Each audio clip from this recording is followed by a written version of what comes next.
You're about to listen to TADPOG. Tyler and Dave play old games. It's a comedy video game podcast.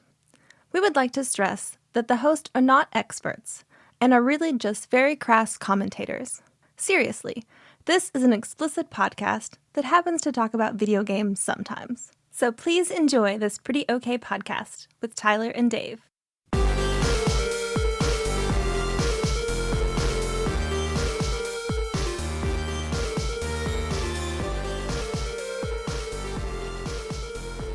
Hello, Internet, and, welcome to another episode of the TADPOG podcast. Just a homespun, artisanal podcastery, cobbled together with clay and sweat. Cobbled together? Cobbled. No. No, this is masterfully crafted together. Yeah. We're not artisans here. Yeah. We're master craftsmen of podcasting. Are we? Yeah. Really, though? That's why we have all these awards. All these podcasting awards. Yeah, God. Look at them. We don't have to turn the lights on. They glow so brightly. Yeah. We do have a YouTube award somewhere that were homemade by somebody for us. Thank you, Mike. Artisan Craft blue YouTube button for our 400, I think, subscribers on YouTube. Yep. Just more than I would have thought. It's good. Thank you, Three Ninjas. Yeah, really. Thank you, overwhelmingly majority of downvotes, which shows you how Can't much I see 'em spent anymore. on YouTube. Can't see those. Yeah, right. People are starting to write downvoting in in their comments. Yeah. But that's ridiculous because doesn't that just help the video? Probably, yeah. I mean, The algorithm's like, wow, this is hot. Let me spew it out to other people who fucking hate it. I know what to do. oh, and I have to say something. I Please. need to introduce myself. I am your wizened host, Ian. Oh my God. It's now official that I'm a host. They said in the Discord that Wow. if I said introduced myself as your wizened host, Ian, There you go. then I'm officially a host of the show. There you go. So, I don't there we like go. that. No, I'm not going to use that all the time. No, I don't mind you doing that, but I don't like that being a rule because then like the next fucking jackass who comes in off the street is like, Baba Booey, I'm the wizened host of the table. It's like, fuck, now he's a host too. Everybody's a host. Shit. Just don't let anybody in.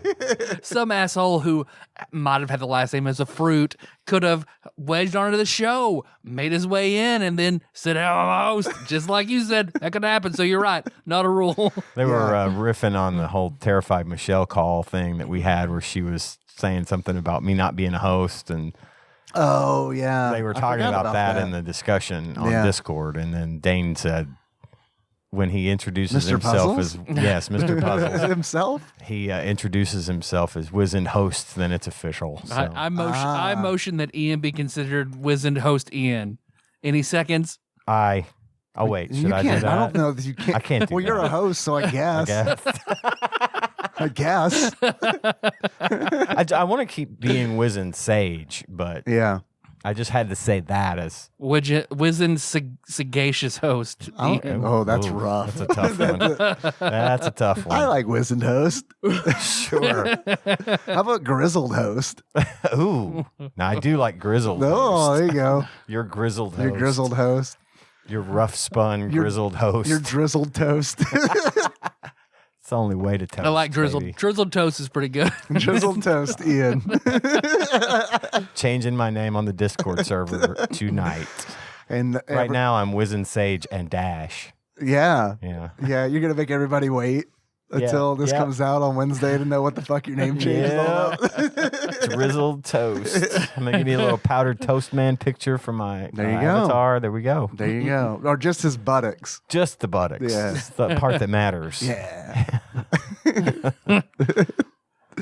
Yeah. So today, courtesy of our own resistance against the randomizer of our choice, we're going to talk about Plok. We turned the key. Plok. Yeah. We turned our keys. Turned our keys, which is fine. because we didn't want to play end to end. Something sterling. Sterling silver? Silver. Yeah. God. Sterling. It's not sterling It sounds silver. made up. Is it? Yeah. Sterling Sterling silver. something. That's like, Sterling gray. Maybe. I don't know. I can't remember now. We'll find out next week or whenever we do Whenever we decide to do it. I might have it in here. Roger Sterling? Sterling Sharp. Sterling Missed Sharp. it With an by E. That much. I knew it was Just a bit some form of alliteration. Yes. Yeah, it does sound totally made up. Sterling Sharp. It's like a late 1800s porn star name. It is. It is. We had last week rolled a football game right after having done a hockey game. All the hockey games that EA put out. Hey, I feel like that went well. It did. Hell yeah, it did. I like that. I think we could choke down a football game. Surely. By this point. Choke down Sterling Sharp. We got some delicious Plok to handle this week. We can get our ends to end. Yeah. But yeah, we got some Plok. Free Plok for you. Plok it out. Plok. What you guys been up to this week? Went to the dentist. How'd that go? It went well. Yeah, Good. nice. Went well. I didn't have any cavities, and my gums are looking okay. Good. From all the flossing. Yeah. Still doing that. I still got the stains from the coffee and the cigarettes, that's a thing. But that's been. And he's like, I off. was born with spots on. Well, my permanent teeth, when they came in, they had spots on them. Leopard's teeth, they call them. Leopard's teeth. He Not to be confused with leper's teeth. No, That definitely. just fall out. They just fall That's where just out. applesauce comes out of your mouth. Yay.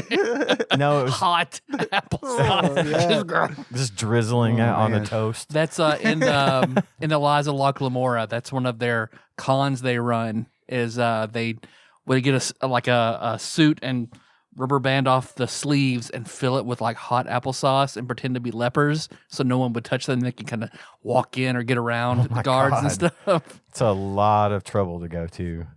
I get it, though. It gets the job done. Amazing book series. Amazing book series. Well, apparently the spots on my teeth came from my mother had to take antibiotics when she was pregnant with me. Yeah? And they were 1970s antibiotics, so they were probably, the same thing they give to like horses and cats and stuff, I guess. I don't know. But anyway, that happened. And then they don't do the standard brushing, just the once over brush and floss at my dentist. They do the full on laser water thing. Oh, yeah. I think they all do that now, Is it a thing now for every dentist? I think it's just a thing now. Oh, okay. Well, she got in there. I don't want no goddamn laser water. I don't know that for fuck sure, man. They some liberal laser liberal ass laser water. But they laser watered my teeth, and he came in and looked, and he said, "Oh well, you're okay." He said, but he's like looking at my teeth. He's like, "Man, you got some of these stains that are pretty deep in here." And he's like trying to scrape at it a little bit, and he's trying to whatever, and he's like, "Hang on a minute, I'm gonna go get a wheel." I'm like, a wheel? A wheel.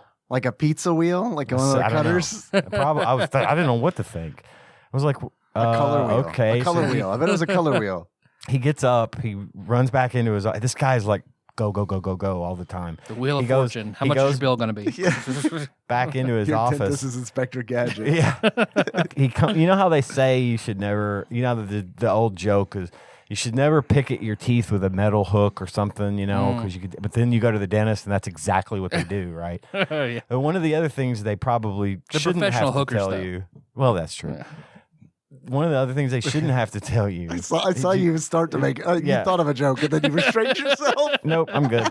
I could see it. It was like on my. No offense, but it's like when I like. It's only because I don't see a blinking light on my computer anymore. But when I was a child, my 486 would go blink, blink, blink, blink, blink, blink. When it was thinking. Yeah, I saw that on your face. Give me a sec. Well, I do pay my dentist to fuck me. That's true. Cha-cha-cha. It's a pretty good joke. Anyway, one of the things they shouldn't have to tell you, and I've never heard, is don't use a Dremel sandpaper wheel on your teeth. He went back and he got a fucking sandpaper wheel. And the fuck? And put it on the end of their little drill and bring the laser back. Tried to sand my teeth. And he's like, I've always wanted to use this. And I'm like, take it easy, serial killer. I know, right? I'm like seeing it didn't hurt now anything. Spit. Yeah. I'm like seeing the dust. Yeah, was he Steve Martin? No.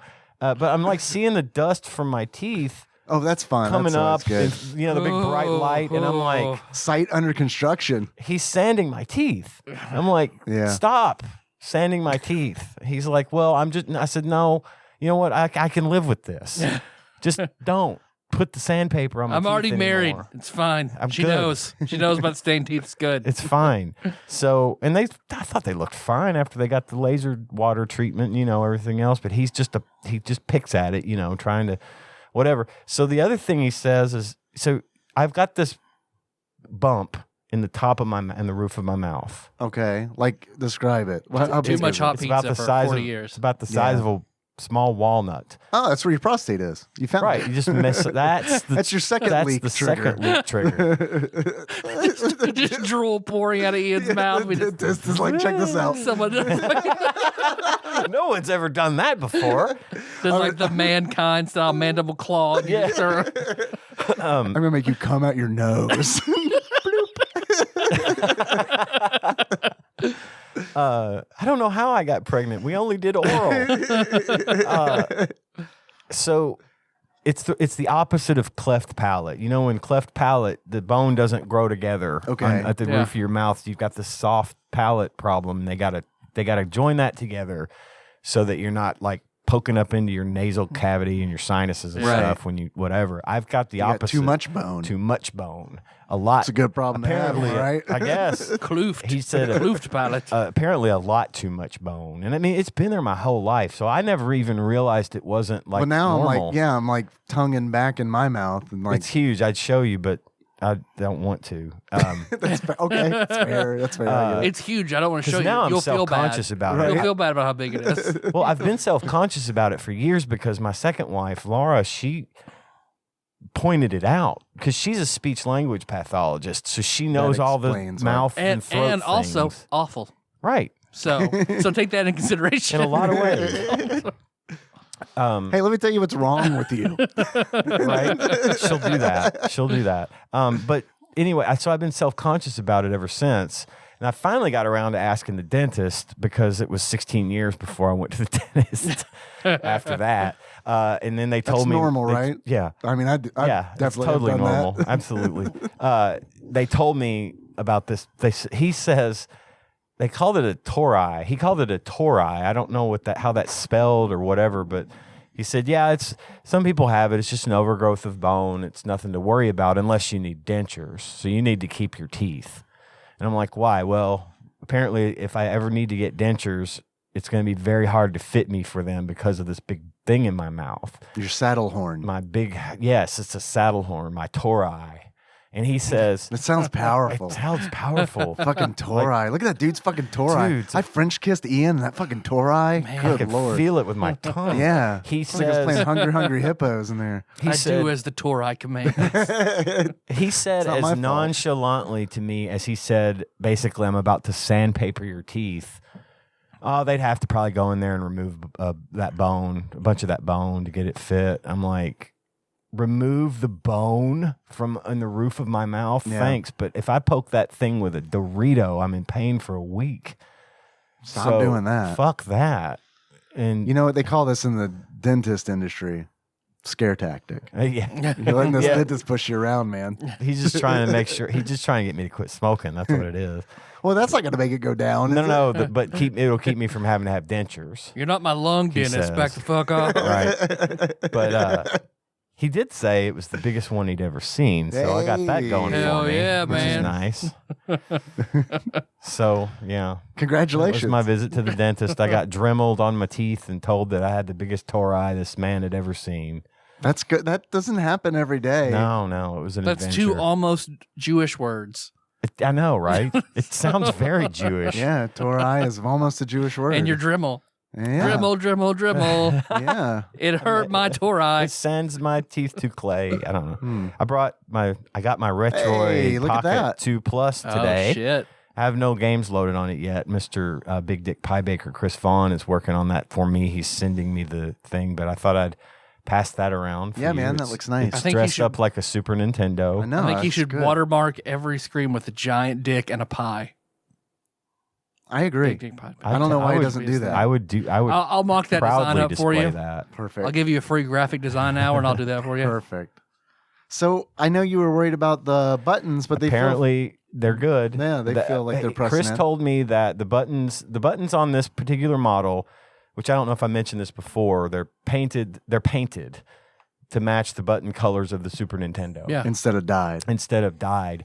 And apparently on early models of this thing, like the ones that were sent out to reviewers and stuff, I guess the paint was too thick, and so the buttons were sticking and not as responsive or whatever. But according to Chris, at some point in the process of manufacturing, they got word that this was happening and they corrected it. So I got it today, and that was the first thing I checked, and the buttons feel fine. Everything seems good. So Retroid Pocket 2 Plus. I'll let you get that back in that I took out. That way I don't rip it off trying to get it back in. Oh, I probably will. It's got a HDMI out. That's what I was nice, checking out all the ports. Decent little speakers. Of course, I haven't gamed on it yet. I'll fuck with this later. This is a bad design thing. The SD card slot cover is poorly designed. Doesn't want to go back in there. Probably a Torai thing. It's got to be. It's got to be. I'll put that back later. Well, I'm sorry I broke your new toy. No, you didn't. You didn't break it. But it's got it runs on Android. It's got a nice little touch screen. Got everything all like set up, joined to Wi-Fi, and downloaded the emulators and all the stuff that goes on it. And awesome. So yeah, I have my first official retro gaming toy. I love it, man. Designed for that purpose. It's a shame you didn't get to play Plok on it, though. I know. I was so hoping because I'd heard your first Super Nintendo game on there might be Sterling Sharp's end to end. Way to break it in. Run it through its paces. See how it handles that awesome football action. Hey, it might be really good. It might. I'm not discounting that possibility. It probably won't be. It won't be, but it might. But it might. It could be a hidden gem of a football game. It might be. Might be. There's a chance. So you're saying there's a chance. I'm sorry about that cover. I'm just sorry it's so badly designed. I swear to God, all I did was open it. Yeah. I'll get it. I'll fix it. You busted the cherry on his new. I know, man. That's I haven't even held it for 5 minutes. I know. I'm teasing. According to my preacher, if you pray long enough, it'll heal back over. Oh yeah. You're specifically your preacher? No. Okay, good. But I have preachers on TikTok where I see clips of. Oh, so you're a preacher? Yeah, my preacher. You're on TikTok. Church of TikTok. You're on TikTok way more than you're at church. So I think you're goddamn right. So I think that counts. I grew up in church, and I've probably been on TikTok more. Damn. Yeah, that is saying a lot. So that's me. I'm glad you got it. I'm excited to hear a full review on it and see how it runs. Hoping to have my SD card by probably this weekend, I think. He said he was going to drop it in the mail today, so I'll get it probably tomorrow or Saturday. Awesome. And hopefully, definitely by the time this airs. And I plan on making good use of that guy to play my games for the show. Rad. $99. Hell of a deal. Great build quality, good screen quality. Worth $99 easily. Yeah. Worth more than $99, but definitely a good price point on those. Get one. But you, Dave, what you been up to? Working a whole bunch. Yeah. Yeah. Me too. Was that exciting? Yeah. No, it's good. Is that an exciting intro story? It's bonding and embrace. Yeah. Feel that. Yeah. Feel that. Yeah. What'd you do this week? I worked a lot and came home real tired and slept. Saw my son for 2 hours a night in bed. Well, it hasn't been that bad. We're still doing Ring Fit. So we got that going for us, Cool. which is nice. Good. Oh, shit. Oh, Damn it. right. I'll bring it next week. Okay. Reviews of it as a legitimate fitness tool were pretty good online when I did some research. Yeah, It gets your heart rate up. I mean, it Yeah. gets you going. So I can Definitely. see if it's an alternative to nothing. Yeah. It's a good alternative to nothing. It has definitely, like, this week has been like, because, last time I talked about it, I only spent like one session with it. Having spent like the week with it, which I'm not doing every day, I'm doing probably 5. I've done like 5 days since. At first, I was like, man, this is bullshit. Like, this is better than nothing. But I'm burning like fucking 27 calories here and there. And it's like, I mean, that's better than nothing. But then like last night, I was like, oh, okay, I burned 100 calories. All right. That's like good. That's still not like gym level. But that's good for running in place. It's still cardiovascular in my underwear. Yeah. And then it's like they do like they're throwing shit in there now because like as you progress, you unlock new exercises. And so like they're throwing shit in there where it's like, oh, we're throwing planks at you now. And it's like, oh man, planks are fucking hardcore. So of course I switched that in because it's like, well, if I'm gonna fucking do this, let's fucking do it. But it's nice because you can switch exercises in and out. So it's like if you don't want to do planks do more damage, which is it's neat. They like do more damage against monsters. But if you want to do a different abdominal exercise, you can. It's just going to deal less damage to the monsters. So they do a really they designed a good gamification of exercise. And I didn't really have that insight when I was talking about it last week. I would have said that. Like they do a really good job of gamifying it. I agree. Yeah. It's like they're like each course is kind of designed and like each course is designed for you to work out in a specific way. And like you unlock this ability for like called color coding, where it's like you'll deal more damage to red enemies if you're using a red exercise. Oh. And all red exercises are arms. There's yellow, which is abs. I remember that. There's green, which is yoga. And then there's blue, which is like legs. And like there are knee lifts and stuff like that are also like that's where all the burn calories come in for me because it's just like lift your legs up and down until we say stop, essentially, until this monster's dead. You can quit if you want, but that monster's not going to die. So I think they did a really, really, really good job of like gamifying that. I still don't feel like it's like it's not doing me as good as going to the gym was, but it's a fuckload more convenient. Yeah. And like a lot more fun too. That's why I can't go into a gym. That just doesn't work for me. I need to be at home making it as convenient as possible, or I just won't do it. Yeah, it's tough. I totally get that. I was doing it, but like I couldn't do it now. And it's like getting out of the habit of going to the gym because of COVID also has just been like, this is a good way to like get back into just ease back into being a little more active. Sure.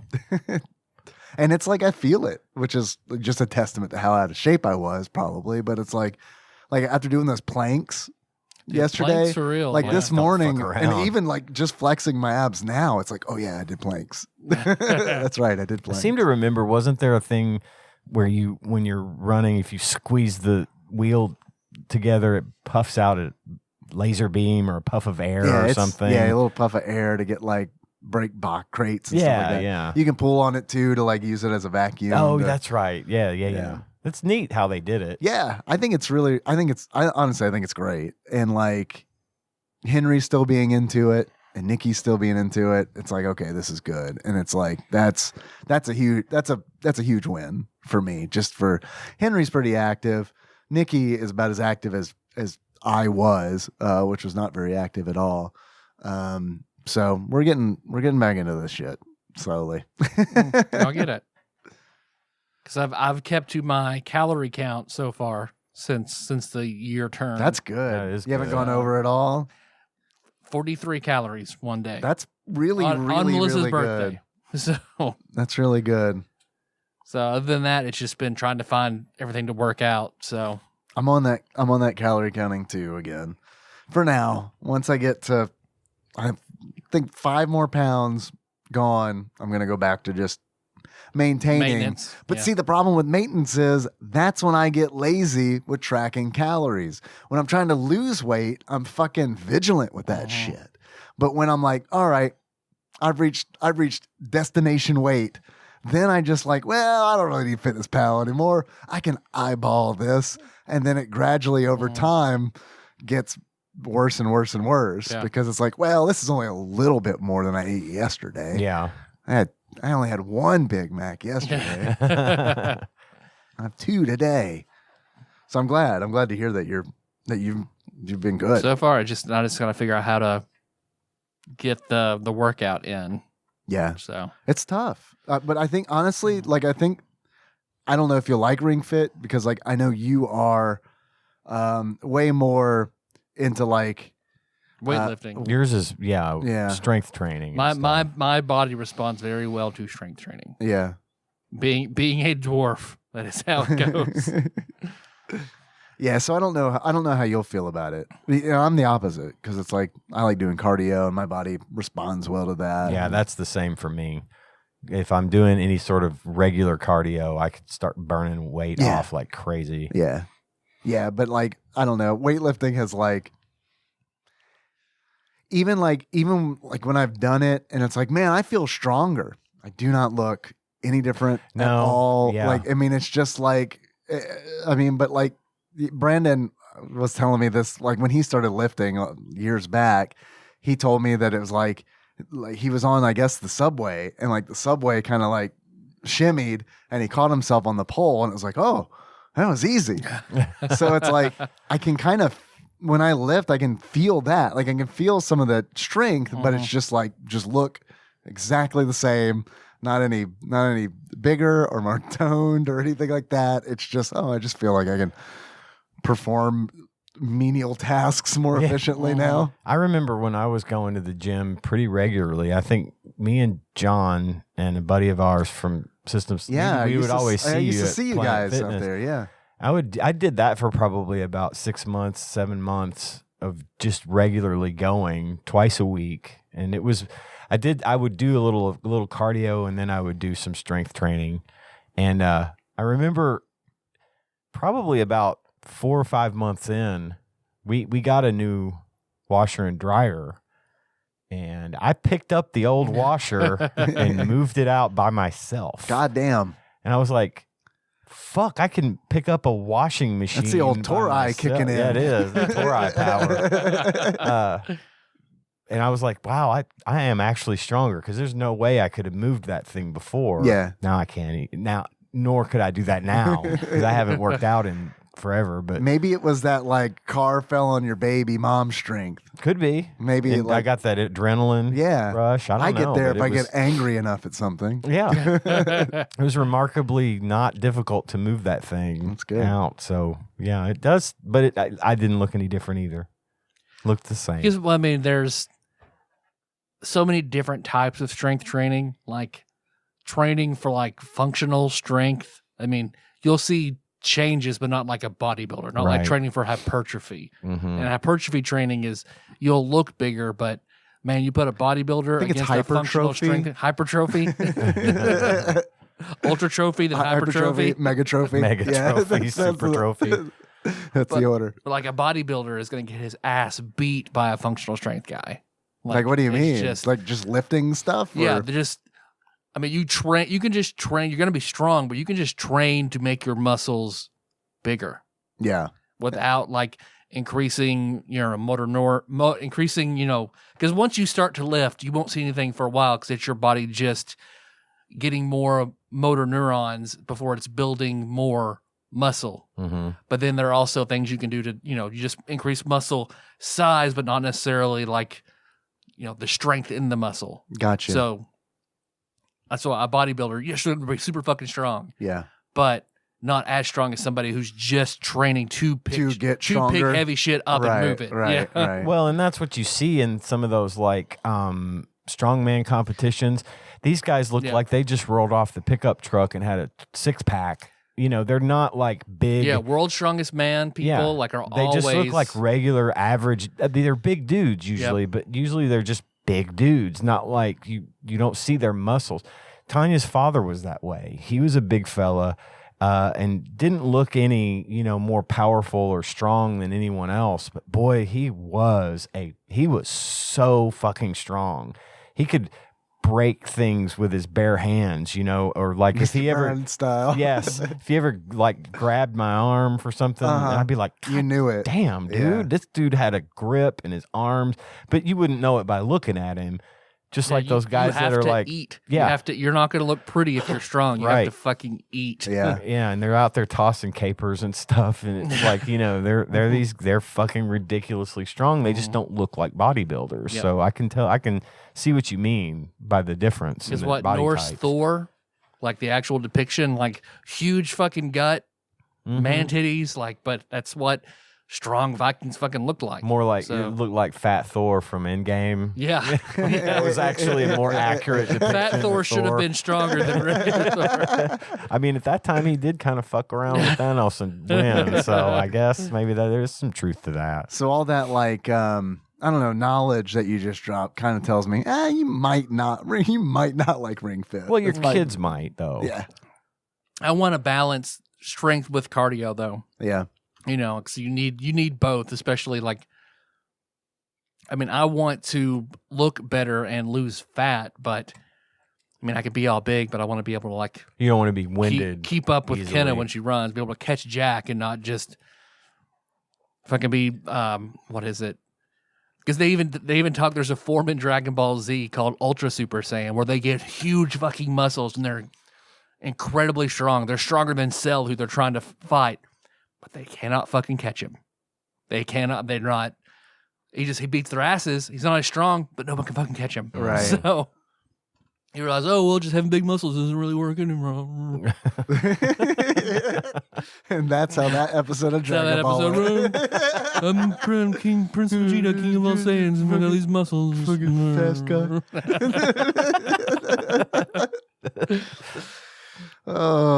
So I'm curious to hear if you do it, if it works out. I'm curious to hear what you have to say about it. Because for a while, when I was doing that Les Mills pump, which is more like, and I lifted heavy on it, but it's also like I did Ultimate Warrior, which was like a punching, kicking cardio set, and that that translated. I did that when it was super cold outside for like 3 or 4 months, and then that translated right into me being able to run like I used to. Yeah. Yeah. My cardiovascular, I was built up. I was fine. Right. Translated way better than I thought it would. I had a buddy who did that. What was that one that was real popular for a while? It was a series of like DVDs or whatever that. I did all the P90Xs. P90X, that's the one. I had a buddy who was really, really into that, and he got straight fucking.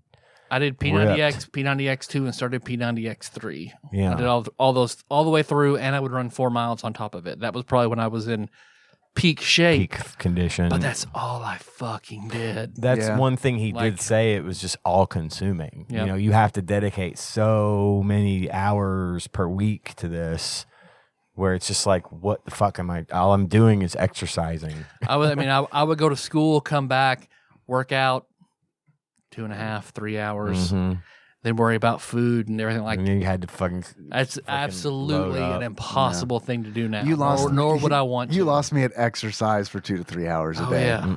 No. Because I would do P90X, like, the lifting and my weights and everything for an hour and a half. Then I would go run however much I can manage in an hour, typically like 4 or 5 miles. And I'd, I don't want to do that shit anymore. I've got better things to do. I want to be fit and healthy, but I'm never going to do that again. Yeah. I don't want to. I don't want like, well, no, Melissa, I'd love to hang out, but I'm going to go suffer for an hour. Bye.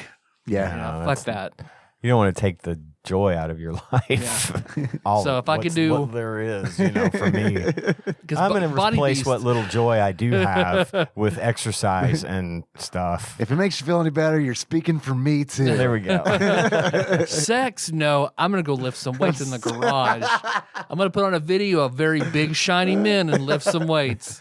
Wait, why did I start doing this to begin with? Yeah. Don't worry, I'll lift you up and throw you around and have good sex someday when I'm ready. Hello Fresh update, not an ad.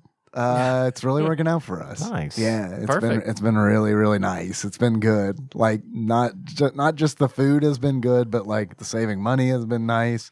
Because it's not like it's cheap, but it's still hella less expensive. Cheaper than Wendy's for than 3 people. eating out literally every night. Yeah. Is that right?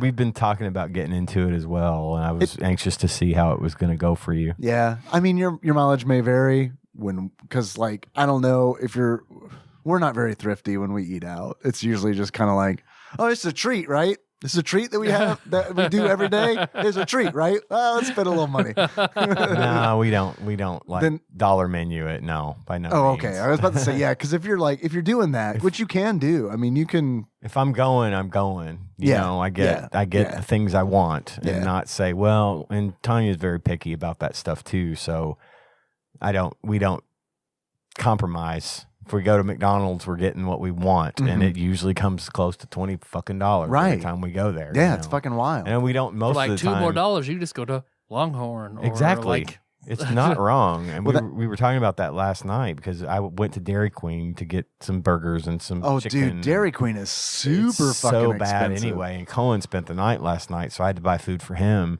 So it was pushing $30 for the three of us to eat. Yeah. And it's like $10 a person is fine when it's one person. Right.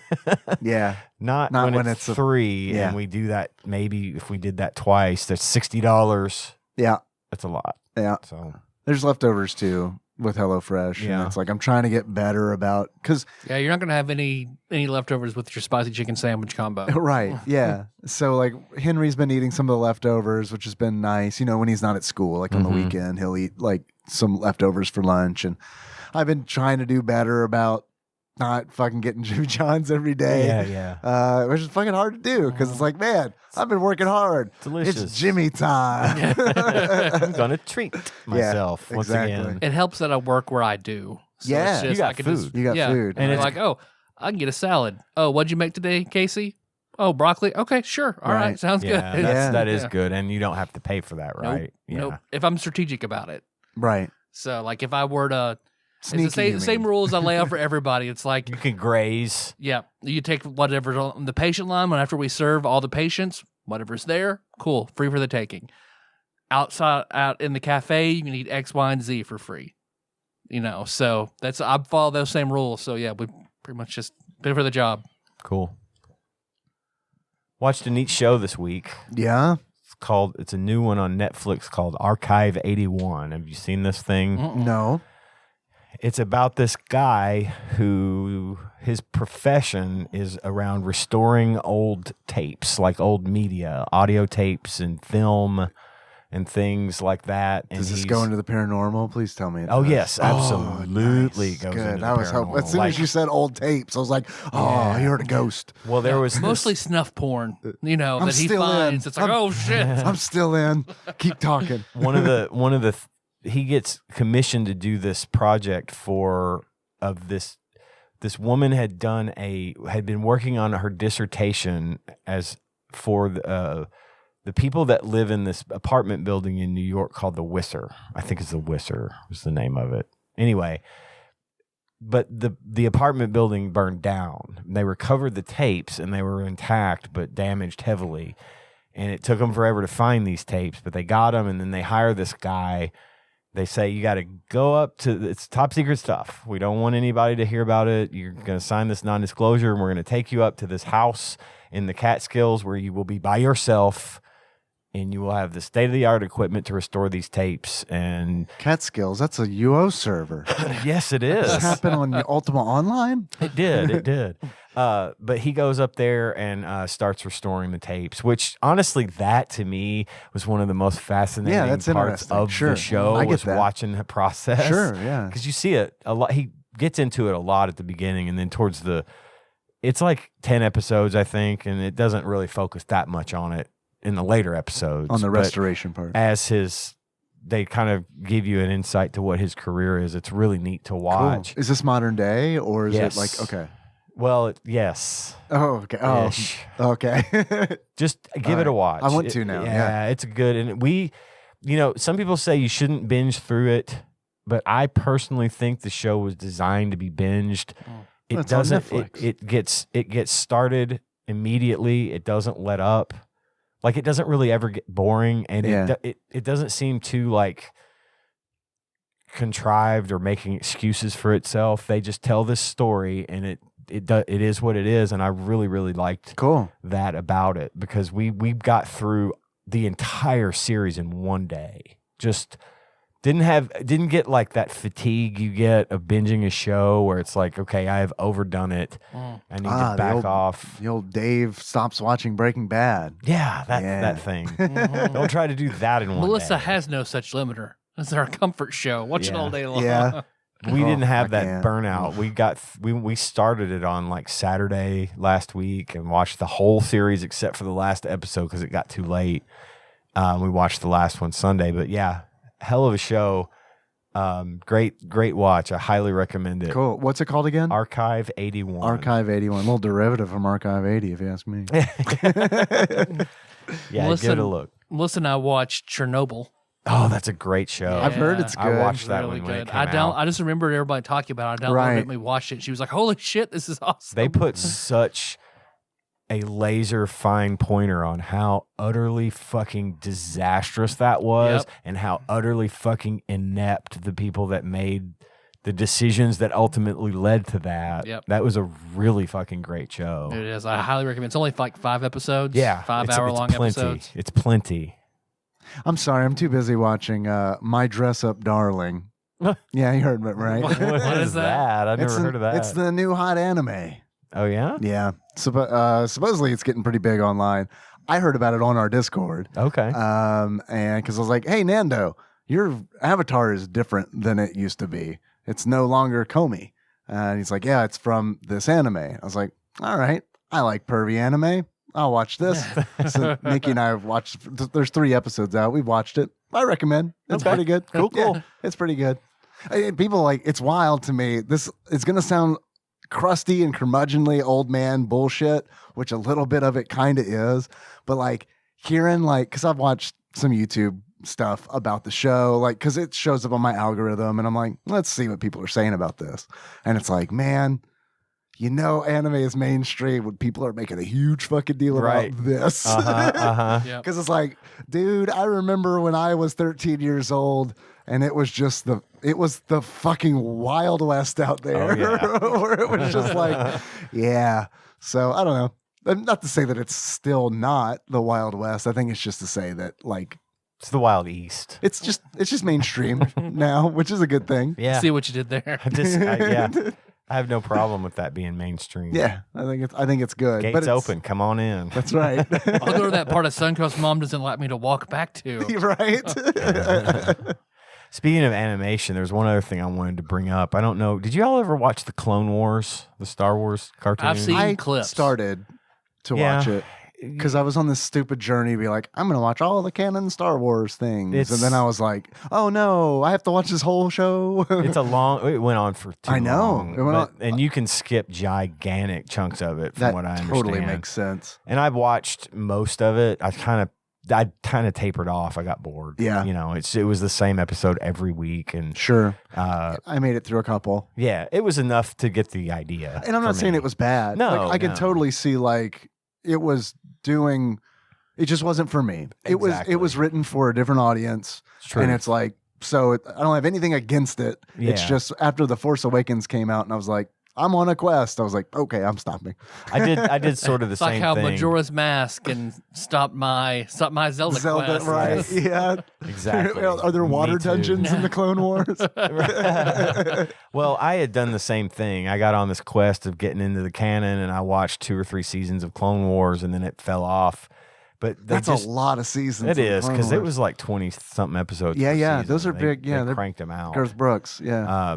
But I started watching. Disney Plus has a new show called The Bad Batch. I've seen that thumbnail before, and I Yeah. always read it as bad bitch Bad bitch. I every time. haven't been able to watch Boba Fett yet because I'm waiting on Tanya to get off her Yeah. ass and watch Boba Fett with No one me. likes it. It's fine. Okay, good. Yeah. I'll like it fine. I don't. I like what I've watched, but Yeah. the general consensus I've heard has been like, nah, it's not so good. Yeah, whatever. But I'm still gonna watch. But I like what I've seen so far.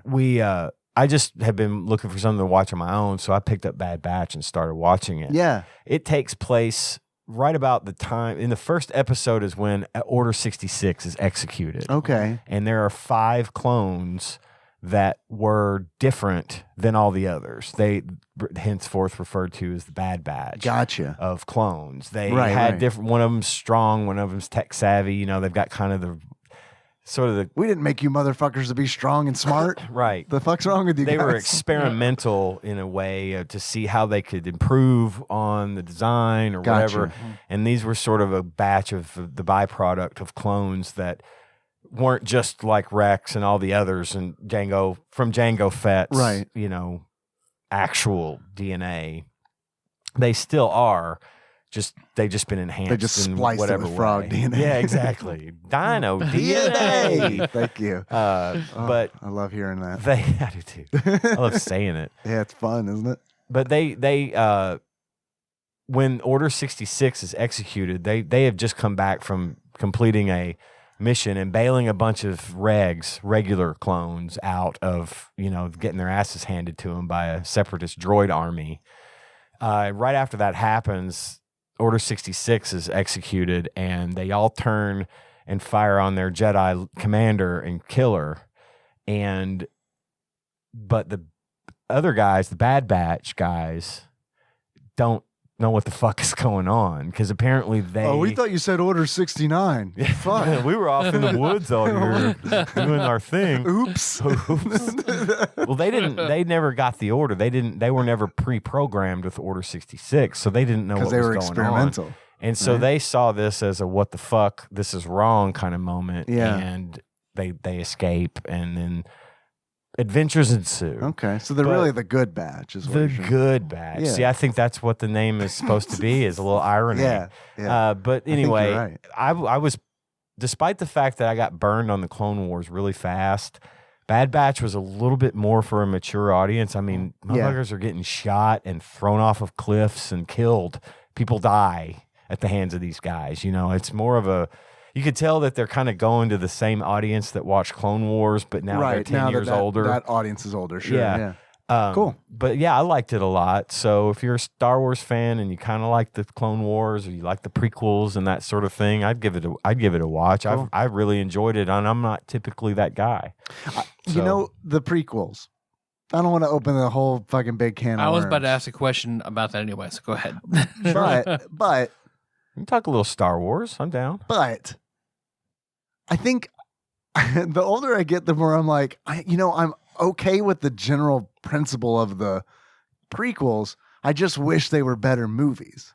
I totally agree with You that. know what I mean? Like, even like Metachlorian stuff and all that aside. Fine. But I mean, Yeah. just like the It's where the force comes from, Dave. Come on. I know. Look, I've seen the movies. Clearly, I know. Being strong in the Force means you have a bacterial infection. Right. That's all it is. I The get- midichlorian is the powerhouse of the cell. I get it. But like, I don't know. Like, the general story is like, I like that. It's pretty good. I like that general story. I just wish, George Lucas could write dialogue. or someone could have been like, hey, excuse me. We all know this is bad, but you. Yeah. And no, everyone's afraid to tell you that because you're George Lucas. you're This that is your guy. Chris Gaines moment where no one's stopping you from doing it. Yeah. Oh, no. Well, Star Wars: A New Hope was new for everybody. It was brand new, undiscovered territory. So everybody's like, whoa, this is amazing. Right. Empire Strikes Back. They got a different director who was Right. brilliant. And it's a to do much it. better And it's movie. A motherfucker. It's a much of a better I movie. love that movie. And then Jedi is the same thing. It's Right. different style a little bit, but it's a different director, blah, Yeah. blah, blah, blah. Then George is like, oh, I could do this Right. 3 more times. Yeah. But he couldn't. He didn't do it well. You're not wrong. Yeah. He's like a dad. It's like the refrigerator breaks. And he's like, I'm not going to call a refrigerator repairman. I could do this. I forgot to mention, your dad worked at the refrigerator factory 40 years ago. So, yes, He designed a I agree new with you. refrigerator once a long time ago. People liked it. Yeah. But now he thinks he's the master of Right. refrigerators. Yeah, like when Homer designed the car. Yeah. The Homer. The Homer. He had a good idea for a refrigerator, but everyone else could build it better. Right, yeah. No, I did. I liked the stories that they wrote for those movies. I just thought it was poorly executed. Yeah. And I agree. There were scenes, there were times, there were parts that I really enjoyed. Mm-hmm. But as a whole, you're not wrong. There were and a lot of, speaking of, like the second one, Attack of the Clones, that takes place on Camino where they built the clones. Right. a lot of the Bad Batch happens on Camino. Okay, that's cool. And they do a lot of, they kind of give you a lot more of an insight into those people, the people that created the clone army and how their system works and how their sort of structure, their society works and stuff like that. It doesn't get too deep into it, but a lot of it happens on Camino because that's where they live. That's where the Bad Batch lives when they're not out doing whatever. Okay. Until they don't execute Order 66. And the whole thing comes around with the Empire coming in and saying, well, we're kind of over these clones. We'd rather have conscripted soldiers that volunteer to come fight and are incentivized to come fight for us. Which does seem like a really weird decision. It really does, because you just made people before. Yeah. Now you've got to like pay I'm gonna people. I'm gonna throw in a religious argument. Okay, into please. Into that. So, looking at again, I'm gonna take a weirdly religious bend on it. Please. So God had his clone army of angels that were perfect, but it's like, I kind of made them to be perfect. There's no passion. There's no, the person who chooses to love me is better than the person that I made to love me. Okay. So makes humanity, they have the choice. Right. So then that ultimately, if they choose and they're passionate, they're going to be better than just someone who's made to do it sort of blandly. So I can understand. That's remarkably insightful. That makes a lot of sense to me. So I can see why somebody who's going to come in there with the passion, they choose this. They choose to live their life for you. They love this so much. And the problem is the clones themselves are like, why the fuck would they do that? We're like programmed to be these amazing soldiers. Right. And these guys. And look at those guys from those movies. They're horrible. That's right. See, they can't hit shit. But what were you going to ask about the prequels? Are any of the Bad Batch force sensitive? No. So you can't clone a midichlorian? Apparently not. I don't know that there's ever been a mention of a clone who was force sensitive. It's a good question. What about Palpatine? Well, he wasn't a clone. In extended universe, the old shit. Well, that's true. I mean, I guess. In the before times, if you were to clone Luke Skywalker, would he be able to? Would he be force sensitive? I would imagine. It makes sense that he would be. If it's like whatever the thing is that makes you strong in the force, or have more midichlorians or whatever. I mean, it's my assumption that. Like if it's something tangible you can measure with a machine, right? Yeah. If it was their soul, okay, yeah, you can't clone that. So yeah, because Qui-Gon measures Anakin with the scanner, and then comes back and says he's got the highest midichlorian count I've ever seen. There's got to be something about Anakin that causes him to attract those into his system, right? And so therefore, you'd think by cloning him, the same thing would be possible, which makes an argument for why didn't they clone Jedi and make them all be force sensitive and have an army of obedient Jedi or force sensitive people. Because they know they'd be against that. Yeah. Right? Yeah, probably. Because they're like, those goody two shoes, they'll never go for this. We just clone a bunch of gray Jedi, tell them protect this. Yeah, but I don't died mean a long time Jedi ago, in the sense of the Jedi ideology. I mean Jedi just in the force sense sensitive. of force sensitive Folks. clones. Yeah, I got you. But man, I mean, you don't want, even the Sith don't want a whole bunch of fucking Sith around because they're like, God, this is gonna be a fucking huge fight. Eventually, they're gonna that's the Star Wars I want to see. I want to see where there were Sith fucking armies and Sith artifacts. Yeah. And that's what I really want to see. Yeah, that would get me into watching Star Wars shit. I still want to see a horror movie, like a legitimate horror movie set in the Star Wars universe. That's all I want to see at this point. I mean, we're getting that in the Marvel universe, which is close, but I don't know that that's actually going to be that. They said it's going to be a full-blown horror film. I don't believe that. I'm skeptical too. I know. I believe you, but I don't believe them. Well, I'm very gullible, though. See, and I'm not saying that either. No, you're hopeful. I know you're not. You're hopeful. Yeah, I am hopeful. But regardless, you're talking about Doctor Strange, right? Correct. Yeah. Regardless, that looks like a fucking great. Like that trailer looked wonderful. Yeah. And that's like I told Nikki, I was like, that okay. That one I want to see. I don't give a shit about all the like Marvel stuff that has been released since Endgame. But that looks good. Like this looks like a good movie. We finished Loki. I really enjoyed Loki. Loki was so good. Yeah. Yeah. They've wanted done to watch it. It Hawkeye sets was up- fucking good. Yeah, I have heard. It sets yeah. up Multiverse of Madness along with the It Spider-Man does. shit. It Yeah. does. Which I don't- still haven't seen Spider-Man. Don't talk about Spider-Man. Okay. I have managed to avoid major spoilers of Spider-Man somehow. I think it's probably going to come out in the next month or two. So That's amazing. Congratulations. I don't even know that Spider-Man himself could do that with all his spider powers. right. I don't, Loki was one of those where it's like, I like Loki. I might watch that. And then I feel like everybody had bad things to say about it. So I was like, I don't at all. well, I'm I not going fucking to, loved it. I'm not going to get in on that. Plus also, I don't think I need, like, I think it's cool that they do set up stuff for the new Doctor Strange movie, but it's not an incentive enough for me to watch. Well, they did Knowing that- your sense of humor Yeah. and what you like, there are certain aspects that I see other people would have thought was goofy or stupid, Yeah. but you will be like, I would like- I like that. That's Yeah. cool. Yeah, That's agreed. good thinking. I can appreciate And that. Owen Wilson was really good in that He show. was. But- I bought Addie or a Mobius pop vinyl. Nice. Well, and WandaVision was kind of the same way. It's a love letter to people who love old TV, but it also goes a long way towards setting up Doctor Strange because she's going to be a major right. player in the Multiverse of Madness movie. Yeah. And then Hawkeye was good. I liked Hawkeye. I do want to It was watch Hawkeye. I read some of that run that it's based on, Yeah. so I'd like to see how it translates. It was like a Die Hard movie, only with Hawkeye. Yeah. And 8 hours long. Yeah. You know what I mean? It's So, just- it's very good. I don't know. It's just a lot of stuff. It is. And I'm you know not what saying, I mean? It's just a lot. It just is overwhelming. And amount of I've stuff. told you, I watch shit every day. Yeah. You know, I'm pushing through something new every day. Yeah. Just because I'll eat my lunch and watch something Sure. or whatever, and that's what I do. But I get that it's not practical always to just say I'm going to watch all this shit. But all I do is watch TV. When I'm Yeah. not working, I'm watching TV and movies. So, you know, it is what it is. But Yep. but worth.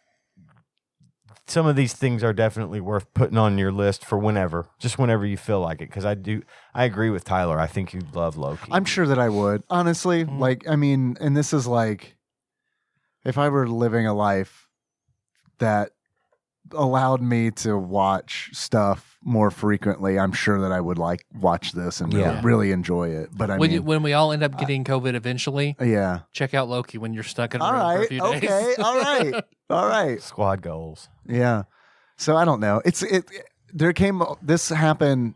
Honestly, this happened right around the time Henry was born. I remember having this conversation with my creative director at the time and being like, because he was on me about watching stuff. And Mhm. it's like, dude, I can have one hobby right now and I have three. Yeah, and I don't have time I- for four. I can't. A fourth hobby. I can't. Yeah. So that's just, and that really hasn't changed a lot. I mean, in a few years, I'm sure Henry is not going to give a fuck about me at all. And then that opens up. Right back to TV watching. That's right. That's right. I do. I said also I want to see the Sith Army stuff. I also want to see them go to Obi-Wan's home planet at some point. I don't even know where he's Nobody knows where he's from, at least as far as what we've been told. He's from the planet of Stew John, named after Jon Stewart, that George Lucas canonized when he was on the Daily Show. from. Okay. I Nice. forgot about that. Damn. I did. I forgot about that. There is an Obi-Wan show coming out. Yeah. I'll And watch that. And I do I want to am watch too. that. That I'm definitely going to carve away some time to watch that. well, Nikki might be into that with you, so it's Yeah. That's kind of another thing is like, I usually don't watch something unless she's going to watch it too. And she will watch a lot. Yeah. So it's, You have tested those waters. She will watch. she a will lot. watch a lot. But she'll watch stuff on her own that it's just like, you know. Right. Like, it's good stuff. I say but I mean it's stuff that like I hear people talk about and love. And it's just like I'm glad that you love that. I'm really glad it exists and that people love it. Mhm.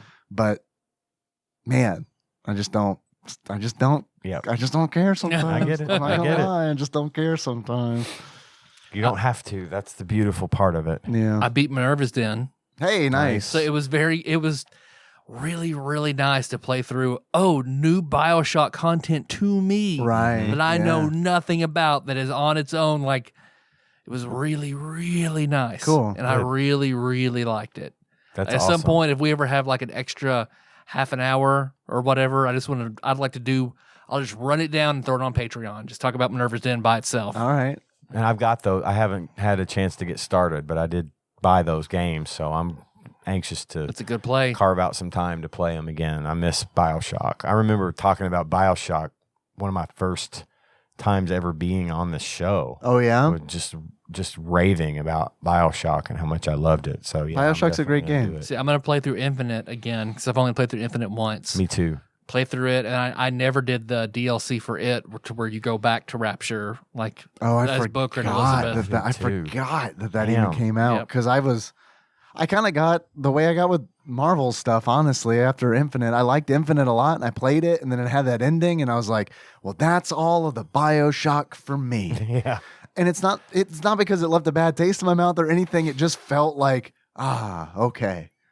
Which Well, is I'm weird hoping because 4 will happen. I feel like they were not trying to do that. Yeah. And it was like they were trying to open it up. And but something about it was just like, all right, That's that was a great series.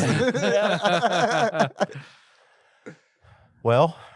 Do you guys want to take a Plok. little break and talk about Plok Break for Plok. afterwards? I've been playing Mega Man 3, by the way, for the first time, and I really like it. Nice. Oh, go for it. Yeah, do it. nice. No, that's it. Have you done Is that it? 2, Okay. or did you just go? I know you beat 1 at the cabin that one time. Yeah, and I rebeat 1 earlier. No, it was late last year. I beat 1, and I felt like way better about it because it didn't take me 8 or 9 hours, however long it took me that night. yeah.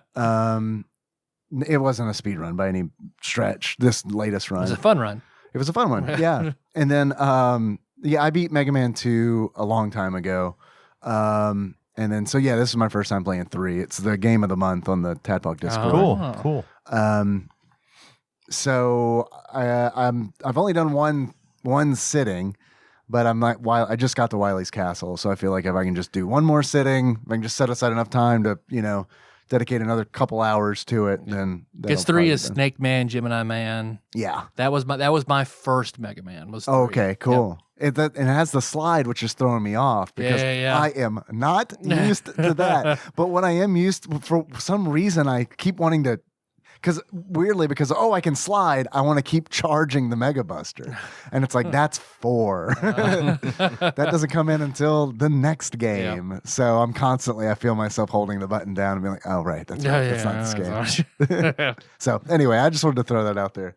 It's Mega Man. Mega Man 3. Have you guys heard of this? It's a pretty good Mega game. Man You heard this? People doing this? It's a pretty good video game. Weird. Is that man made of snakes? He throws snakes at you? Yeah. Magnet Man's the best. Magnet Man. See, I just Yeah. remember Snake Man and Gemini Man because those were the two my decade older cousins than me were trying to beat over and over and over Oh, yeah. again. I like Snake Man too. I like Magnet Man 1 top slot Mhm. for me, then Snake Man tied with Shadow Man. There's a lot of good stuff in There's a there. lot of good shit. Yeah. Hey, yeah, I don't mind replaying that. We can talk about that sometime. It'll be Fuck, fun. I'm down. Okay. I got a thing. I can play that. Hell yes. Yeah, You can play perfect. that. You can play that on You want to do Mega Man 3 for next week? on the new handhold. Yeah. Yes. Okay. Sure. All right, we're doing Mega Man 3 Mega next Man week. 3. I gotta Fuck get my you, games. Sharp Sterling. You got snakes? You got beat out by a fictional robot boy. All right. Well, I feel good now. Big title coming up. Yeah. I like it. Yeah, something fun. Something, Yeah. Yeah. Yeah, Let's do man. All right. Fuck yeah. We get a treat. Fuck yeah. What was Plok not a big enough treat for everybody? We'll get to Hey, that. we'll get to that. Plok. We'll get to We'll that. get We'll to get to that. I that. have things to say. All right. Break time.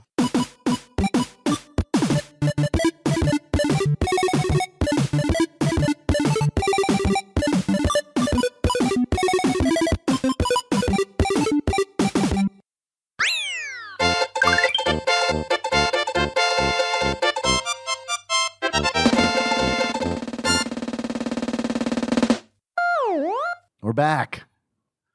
Let's talk about Plok Plok. form. In Plok form. Is that your achievement? No, but I have some today. So All right. That should be one. I don't have as many today as I did last time. Well, I'll help offset that this time. Excellent. It's a perfect game for Jack's birthday, which is today. Yay. See, Turns 3. Happy birthday. Happy Dressed up like birthday, Plok and Jack. everything. Oh, man. Put his arms back on.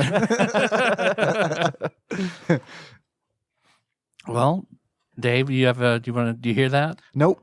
Okay. I don't. But I can tell you a few things about Plok. Plok. The thickest Girth Brooks Wikipedia entry of a game we've had in a minute. Yeah, which is usually a good sign. Yeah.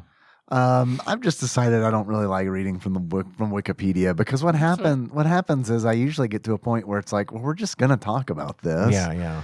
And plus, if people want to look it up, they can look it up. You know. Mm-hmm. Yeah, So give us the nuts and bolts. So yeah, the nuts and bolts. Dave's nuts and bolts. This was I love it. God, this podcast keeps getting better. It was developed by a British studio. Jeez, nuts with Dave. All right, there's the winner. Now, can we get John St. John to say that? Tease nuts and bolts with Dave. It was developed by Software Creations, a British studio, if you can imagine that.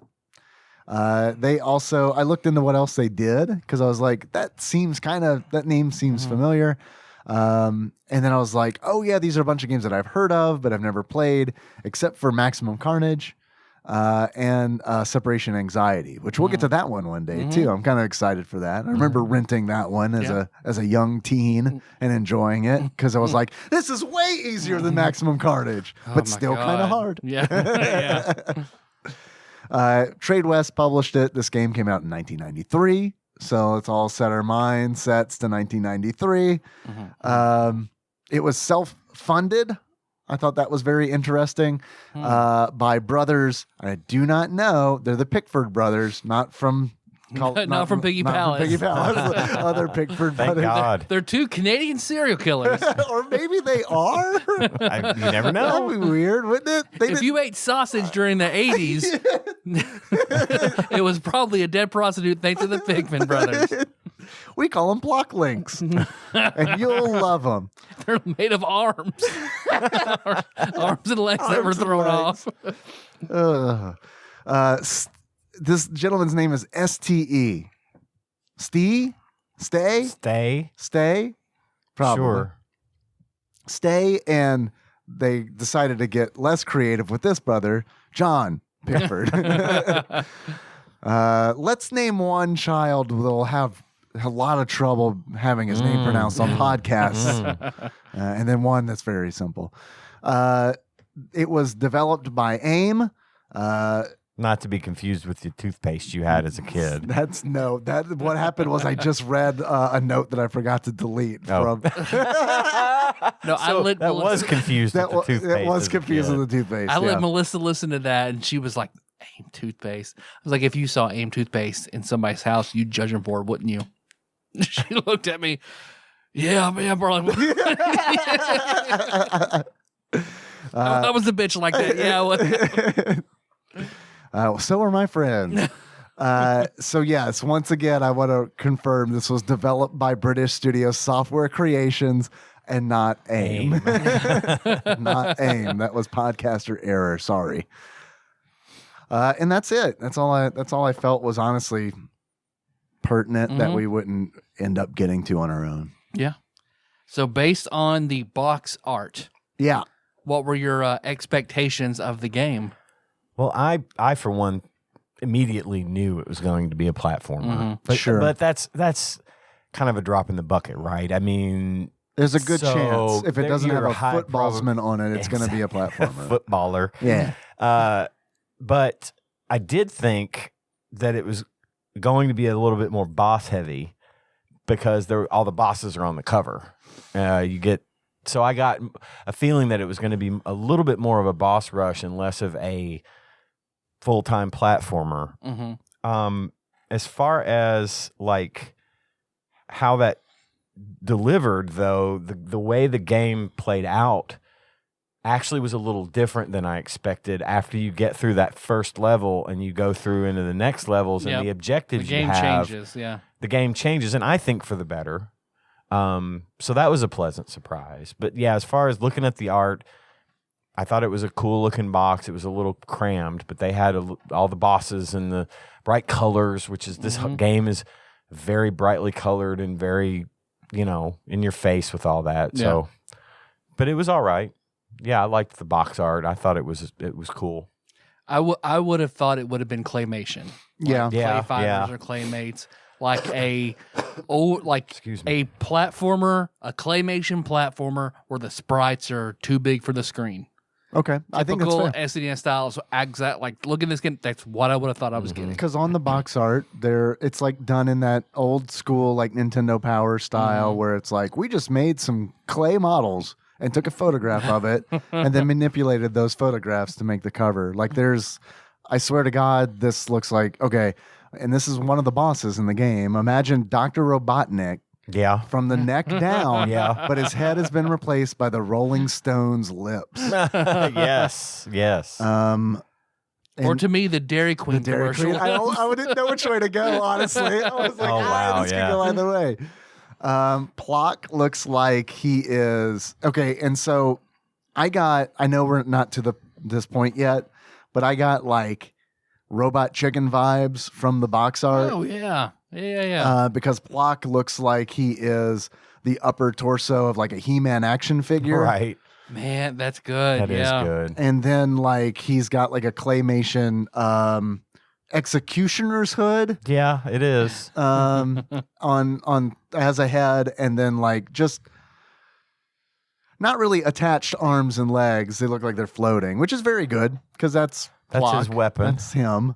And then I also knew this was a platformer, so it was kind of tough to Right.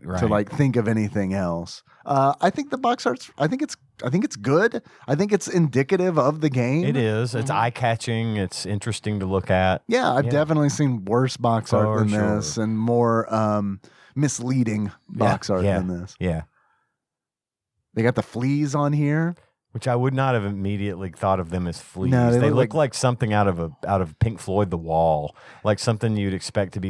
You know that thing at Yes. the end that's Yes. the big ball sack. Yes, of course. That's what those things reminded me of. Well, I read that the music composers were heavily inspired by Pink Floyd and Led Yes. Zeppelin. Listen, And I was about to say, this is not the last time Pink Floyd is going to come up on this podcast. Is that right? Because, dude. because I'm a huge Pink Floyd guy. Dude. I know a lot about Pink Floyd. This, there are a few tracks while I was playing the game Dude. where I was like, this sounds like a Pink Floyd song, Yeah, but on a Super Nintendo. there's a whole discussion to be had about the fucking music in this game. Just fucking probably some of my favorite music I've heard in a game in a long time. It's pretty wild. I loved it. It's pretty wild. What they did with it, it just sounded like, man, they packed a lot of really excellent and varied, very Tracks. varied. Yeah. just so different from one another. At some point, I don't know if it's allowed, but I'd love to play some of that boss fight music on Yeah. the show. No, if we could absolutely. do Yeah, that. of course. Yeah, we can totally do that. We're reviewing it, so it's okay. Yeah. And, I mean, the Pickford brothers, they won't sue us. They'll just fucking murder us on their farm. And turn us into sausage. Plok links. Plok links. Check them out. Your local grocer's freezer. If there was a movie comparison after playing this game, what's a movie or a celebrity you might compare this game to? Well, I don't know that mine necessarily qualifies as a celebrity, but in the first part of this game, which is very much a standard platformer, and Plok's flag has been stolen from his house, from his flagpole outside of his house, and so he goes to this nearby island and goes through all these levels and finds the flag, but it's not his flag. One time it's a pair of underwear, and another time it's a pair of pajamas, and every time he got gets that diddled flag, again. he gets Yeah. diddled. Yeah, at one point I had that in my notes. Yeah. He get on like level 3 when you find the flag. I've been diddled again. Yeah. So as angry brows. Yeah, Damn but it. every time he finds one of those flags, he gets more and more angry that Right. it wasn't his flag. But he keeps on trying. He keeps on persevering. He keeps on just, I'm not giving up. I'm going to succeed. I have my celebrity that reminded me of was old Gil Gunderson from The Simpsons. Okay. Yeah. Wow. Yeah. So put upon. Yeah. He's just like, Can't catch a break, it's old old Gil. Gil's first day as a security guard. He's dead, you know? His first day as a flag finder. Yes. He It's like keeps Gil just- on Double Dare. He's like, well, I'm so mad, but I'll get it this time. So that's what I thought of. Or possibly just because he's just couldn't seem to catch a fucking break. Jesse Pinkman from Breaking Bad. Okay. All right.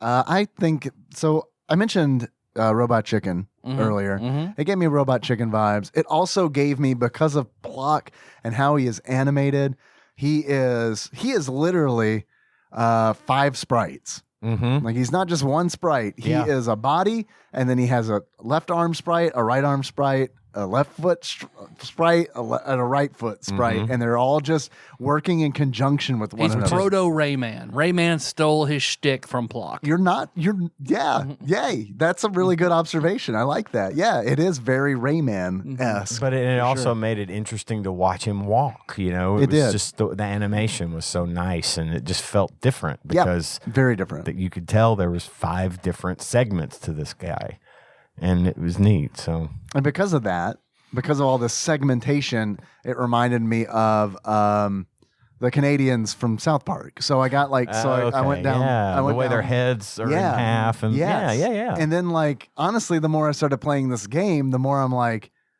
this reminds me of South Park, I can see that. like, in the backgrounds are all like basic, and I mean like early South Park. It's not like construction paper or anything like that, but I mean it's all very like basic but cartoony, and like it's a little zany. Yeah. Yeah. And then what I finally landed on was Pacific Rim. All right. And the reason that I landed on Pacific Rim, I was like, okay, well, this is perfect because there are 2 brothers who developed this game, and then 2 brothers who made the music for this game. And I was just thinking, like, okay, so they're each controlling a giant robot. And then also there is a rocket punch in Pacific Rim, which is literally all you do with Plok is rocket punch. That's true. So I had 2 movies I couldn't really decide on. Okay. The first one being John Wick, because he's all happy, he's at home, and these motherfuckers took that's his good. flag. I like that. So he fucking goes on a murder spree yes. to get his goddamn flag back, and he gets it home, and now they've taken the rest of his flag. Fuck these motherfuckers. I'm going to kill all of them to their goddamn queen for stealing my flag. That's the one. That's the one. I really like that one. Good shit. Then my other is that Plok is Eric Cartman. He is angry and violent and sneaky and kind of nonsensical, and the world is goofy.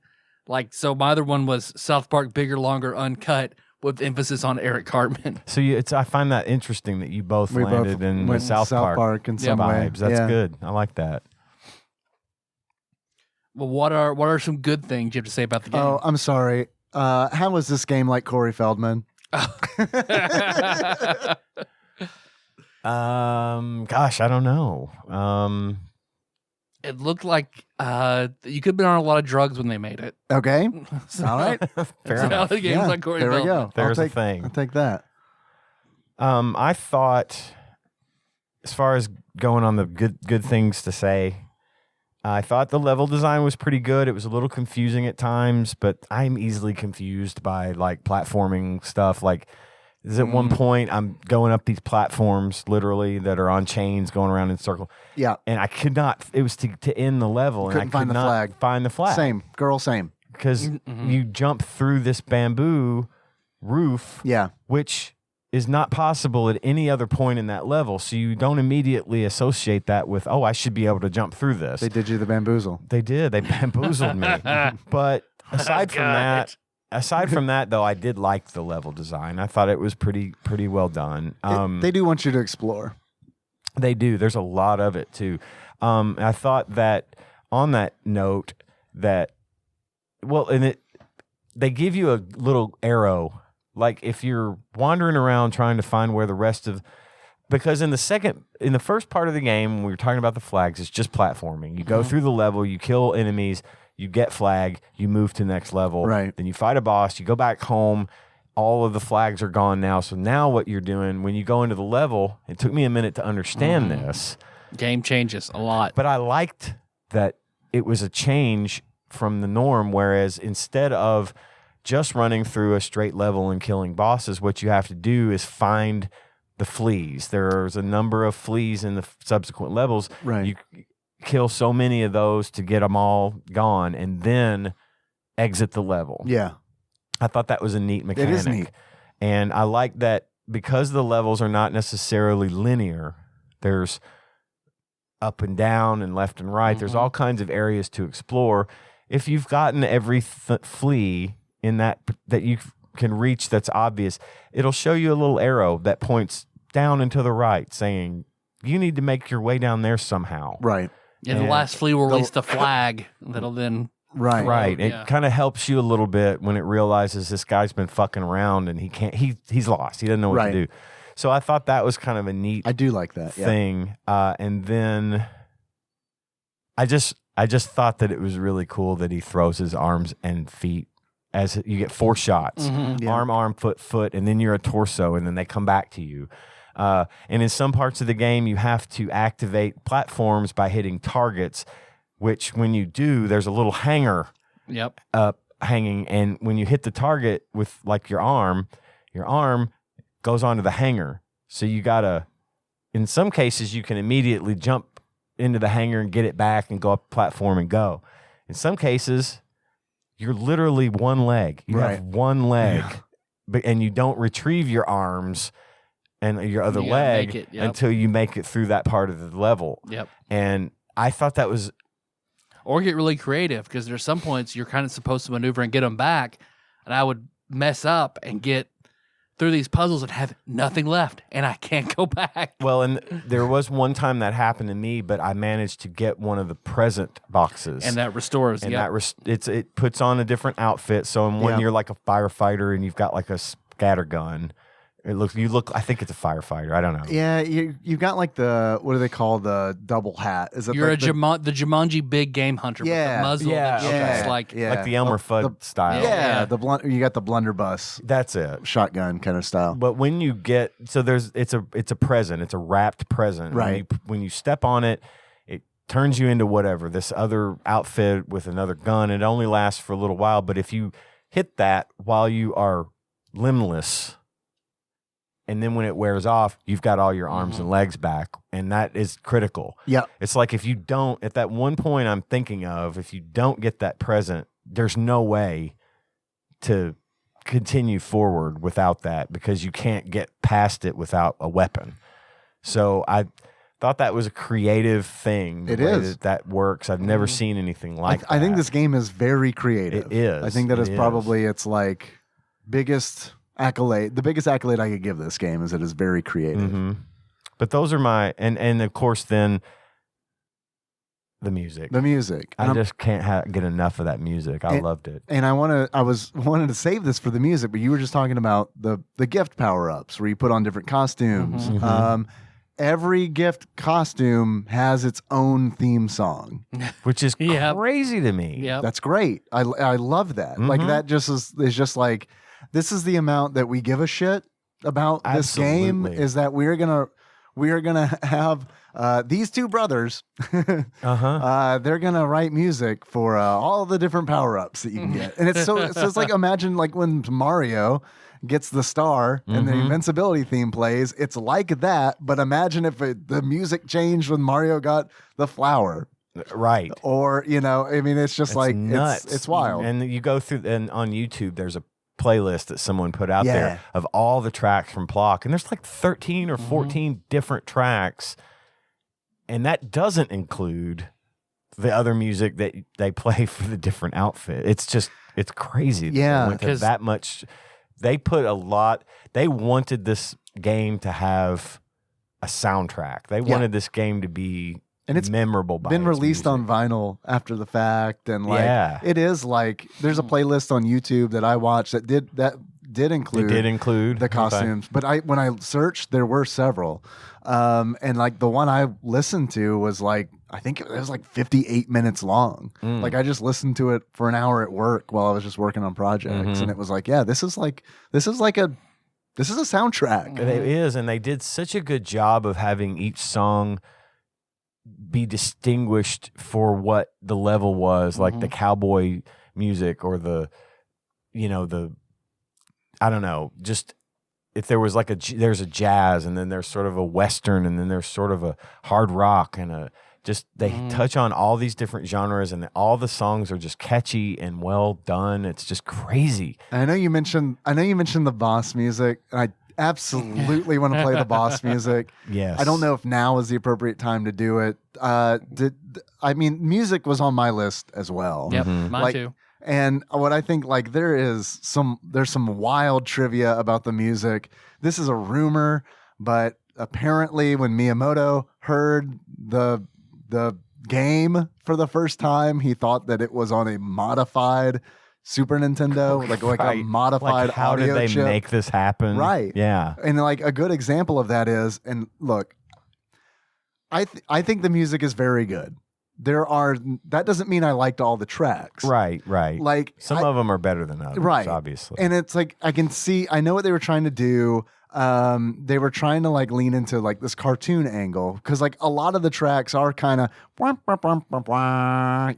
just like this, like very Banjo-Kazooie. Yes, and I don't think that is a coincidence. No, because Rare got involved with them later. Yes, yeah. Which leads me to, I do not think that we would have gotten Donkey Kong Country the way that we got it if it were not for Plok. And that is not a joke. That is I can see that. Because like when I look at all that is a very Donkey Kong Country-esque sort of game. I get that. And what got me there was the second bit of trivia I have is that David Wise, who is the star of one of my favorite Donkey Kong Country memes ever, where it's like, David, we need you to compose some music for a video game about two monkeys. Nothing too crazy. And then the next panel is a man on the beach with a piano on fire. I love that fucking meme. There's so a whole much. TikTok series of guys. You go too hard on this pause music for GoldenEye. Yeah. Oh, yeah. Oh man, those are good. So like he has on the record stated that the music that the Fallen Brothers did for Plok was inspirational to him.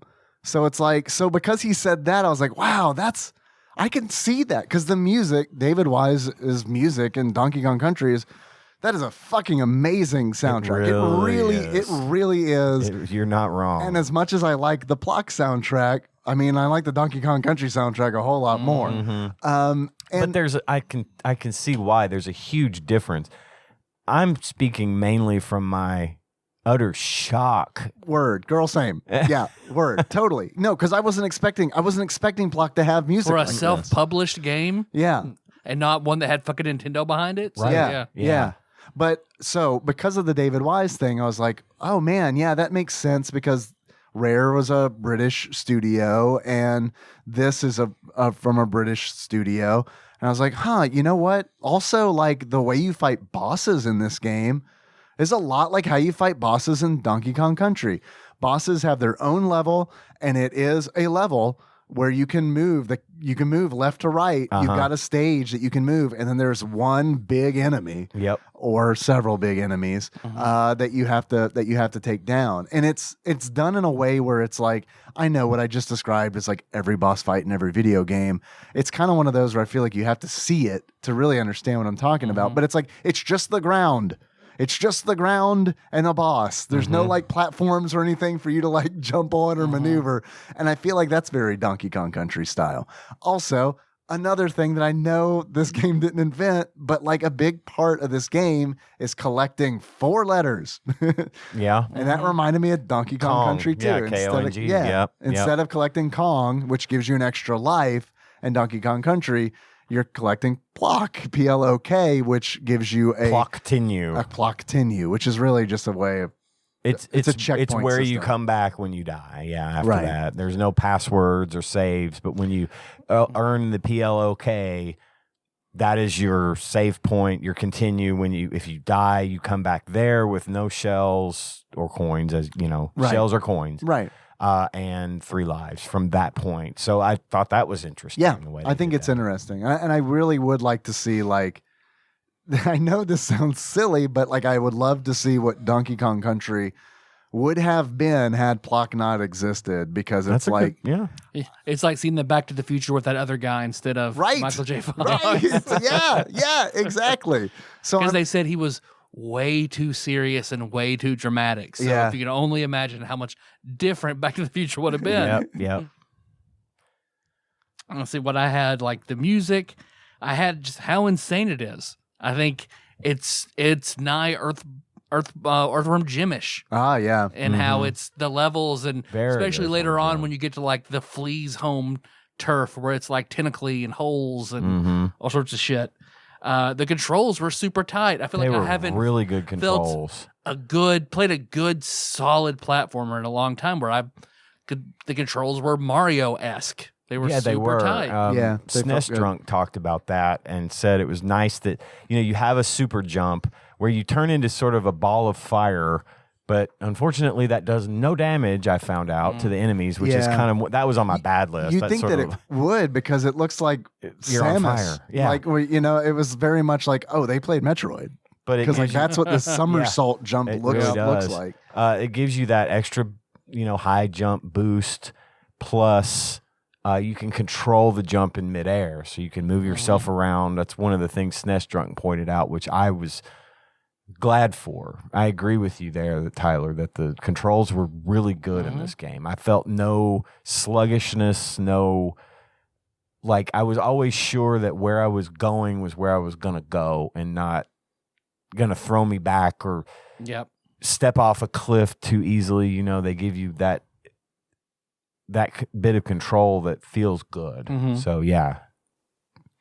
let's see, I had like all throwing the limbs, the puzzles on the hangers, and my favorite part of this game was the feel of the old silent movie sepia tone old world where you're Plok granddaddy, Plok with a big mustache, and you go back in time and you're playing in his land. It's all sepia tone, and between the levels, it looks like an old film reel that's blinking, like an old silent film. Yeah, fucking love those levels. Style. Yeah. Oh, speaking of, I got an email from Netflix today that was like, "Yo, Cuphead, that Cuphead series, February, don't forget." And I'm like, "Oh right, I had forgotten." I watched the trailer. And I watched the trailer, and I'm like, "Oh, this was the thing I wasn't sure I wanted to watch, but I definitely want to watch this." Tanya actually pointed that out. She's like, "You like that game Cuphead, don't you?" And I'm like, "Yeah, I do." And she shows me this trailer, and I was just like, "What the fuck?" This looks so good. Yeah, it does. I was surprised. Pumped for this, and it's like got all the same animation, the same bosses, the same everything. No, it looks this looks pretty good. Yes, glad you brought that up. I'm gonna go into the couple of bad things that I had. Yeah, I'm done with all my good stuff. So. Oh yeah. I thought it was too hard. And I think SNES Drunk said that too. He said it's just really hard. I played it on the child's play mode. I started on normal, and it was not doable for me. Child's play was harder than I thought it should be. I think, and again, I'm pulling heavy from SNES Drunk, where enemies pop out like logs, especially at the last second. What the fuck with these logs? I know, right? They're just I have a Cat Mario-esque logs in my notes. Yeah, so, I mean, they're just like come out of fucking nowhere. Just nowhere. There's no trees around, but there's logs falling. And even four will go. You'll jump over them thinking you're fine. Nope. One last one pops up from the screen. Very quick. Like you have to memorize where they're gonna fucking come from. Exactly. And there's a lot of memorization. There is. The monsters that hide under the signs. Yeah, the big Moe heads. Yeah, they don't come out of the ground until you're practically right on top of them. They spit a coconut at you. Even if they do a lot of damage. Yeah.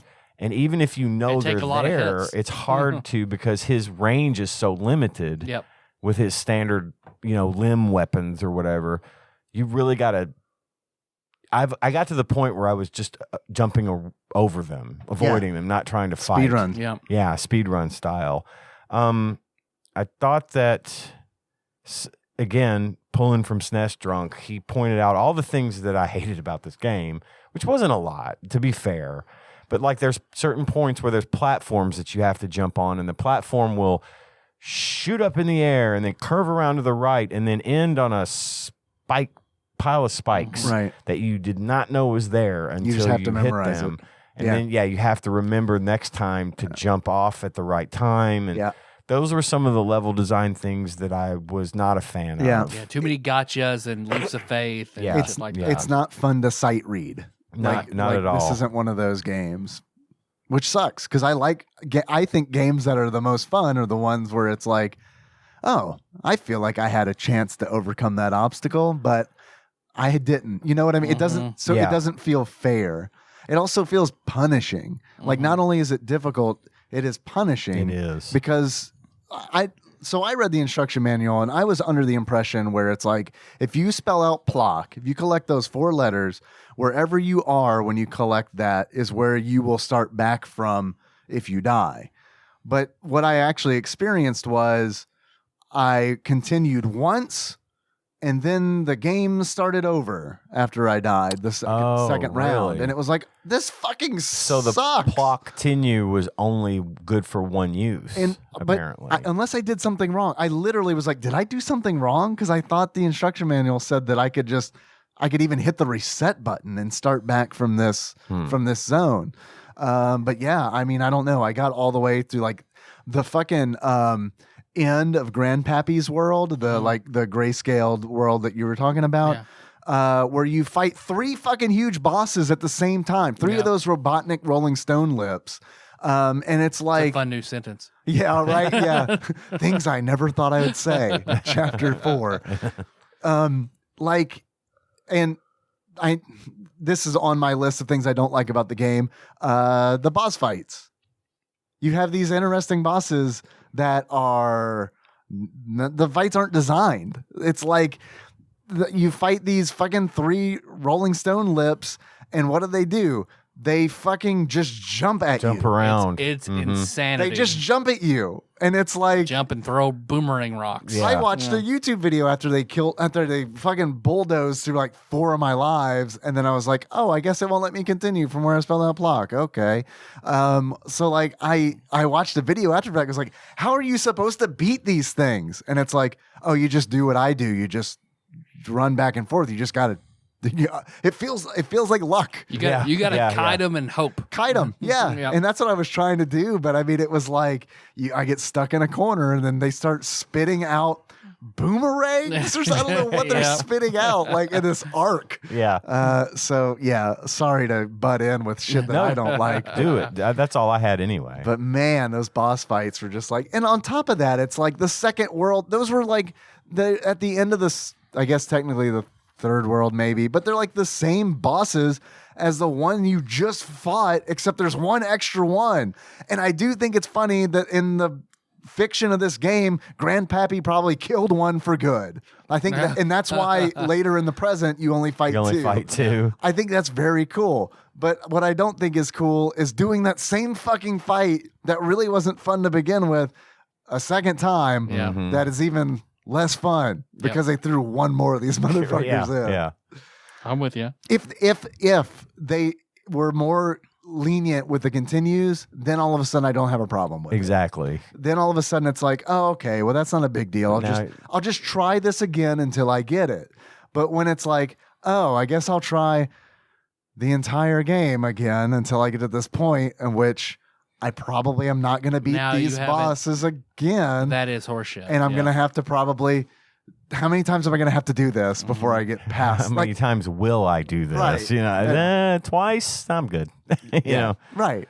Yeah, because if you have to do that much work to get back to the point where you had the problem to begin with, you don't... Right. It's not enough. And this was I was playing on original hardware, and this was one of the times where I'm like, you know what? I wish I had a save state. That I could just set a save state right before this boss and then like just keep loading that save state until that boss is defeated. I had a save state. So yeah, I used that a lot. That's Yeah. what I had to do. I mean, and It was it's unreasonable to think that if that's available, that it's not unreasonable to use. No, on this absolutely one, not. for Especially sure. pending what your experience. That is horseshit. And then there's no passwords. There's no saving. Like right, yeah, there's no that's, battery. That's the worst yeah. thing about the game. Yeah, absolutely. Because, and it's like, it sucks that it's like paired up with the difficulty and just how punishing it is. Because it's like, come on. I get it. It's 1993. Video games are hard. Okay. But like, come on. It's not fun. NES games had passwords to get you back to where you were. Like, I have some trivia that makes me not like this game a little bit more. Do you guys know why there's not a password system? why? Because of all the music. No, because the Pickford brothers were like, if we put passwords in this, they're just going to be distributed by gaming media. Oh God, that's a terrible way of looking at it. It is. What do you care? I agree. If they buy the game. What the fuck do you care? And I have Yeah. I have a proposed. I think this is why. This game is originally based on an arcade game that they were developing. So they were thinking about taking quarters. They were still in the quarter munching mentality. I think they were definitely in the quarter okay. munching mentality, and I also think that they were. Maybe it was some of that. Well, this is art. We want people to experience. We this love game. this game so much. We Right. want them to be invested in it and Right. not make it easy. Right, but Nah, that's bullshit. that People is- enjoy things different ways. right, exactly, and it's also where it's like, I think it's awesome that like you guys use save states because like this is literally I was playing this last night and I was like, fuck, I wish I had. Then there is firmware that I can install to enable save states, but it's like, fuck, I really wish I had save states so that I could continue enjoying this game as opposed to resenting it for not letting me have fun with it. You know what I mean? I mean, if it's that much of a big problem, let the true believers, let the hardcore gamers put an option in there to say, you want to play with passwords? Sure. No. Okay. Have easy mode give you passwords, and then regular and hard mode is like that. Yeah, but I just think they should have passwords. to begin Agree. with. I agree. But I could see the argument there being, well, if there's a password system,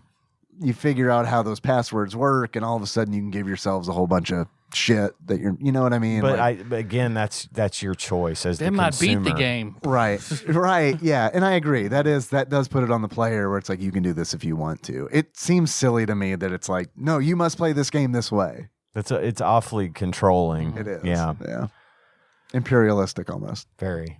There were two, like, I got about halfway through the game. I beat the spider, and then I just kind of ran out of time. Wow, you got farther than Way I I did. did. than I I really, I really enjoyed this game. I Yeah. did too. I did too. And that goes towards the expectations. Did it deliver? Yeah. Yeah. Like, I yeah, it did. enjoyed I would keep playing this game and for me, well, we'll get to that in a minute. Yeah, I hit 2 levels that I thought were just so stupidly obtuse that I had to just pull up walkthroughs, just like, what the fuck am I supposed I to had to do that a couple times to see where the fuck am I going. Like that bamboo Yeah. thatch level, I didn't know what was going on. Do I have to kill these beehives? Right. What am I doing? And then another one where did I get lost? Like it's so big, and there are these like 2 different directions that are almost identical, but you have to climb the trees, and it gets really weird. And there were several points where like there's like a hidden flea somewhere. I'll clear out the whole level. I've Right. barely survived, and then I kill myself going back Yep. through trying to find that Yep. one hidden Yep. weird flea I Yep. missed. That I'm not too crazy about that.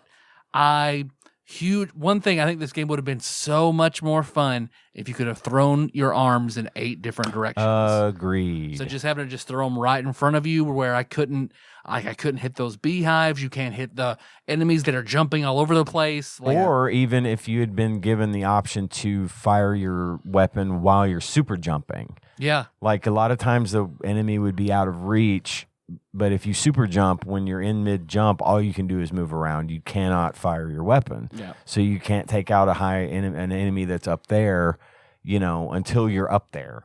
And then you have to put yourself at risk versus, possibly being able to jump up and hit it. So, and I think a lot of their decisions were made because do you remember minutes ago where I was like, this was an arcade game that they were working on? Yeah. That was they were calling that Flea Pit. And that's when they like designed a lot of these characters like the Fleas and Plok himself. And then that fell through. And then what happened was they're like, oh, we'll make this a console game. It's going to come out on the NES. And then I feel like that dictated a lot of decisions like colors. Because it's like, I do think the graphics in this game are fine, but I do think that they're colorful, like extremely colorful, but they're also very basic feeling. Yeah.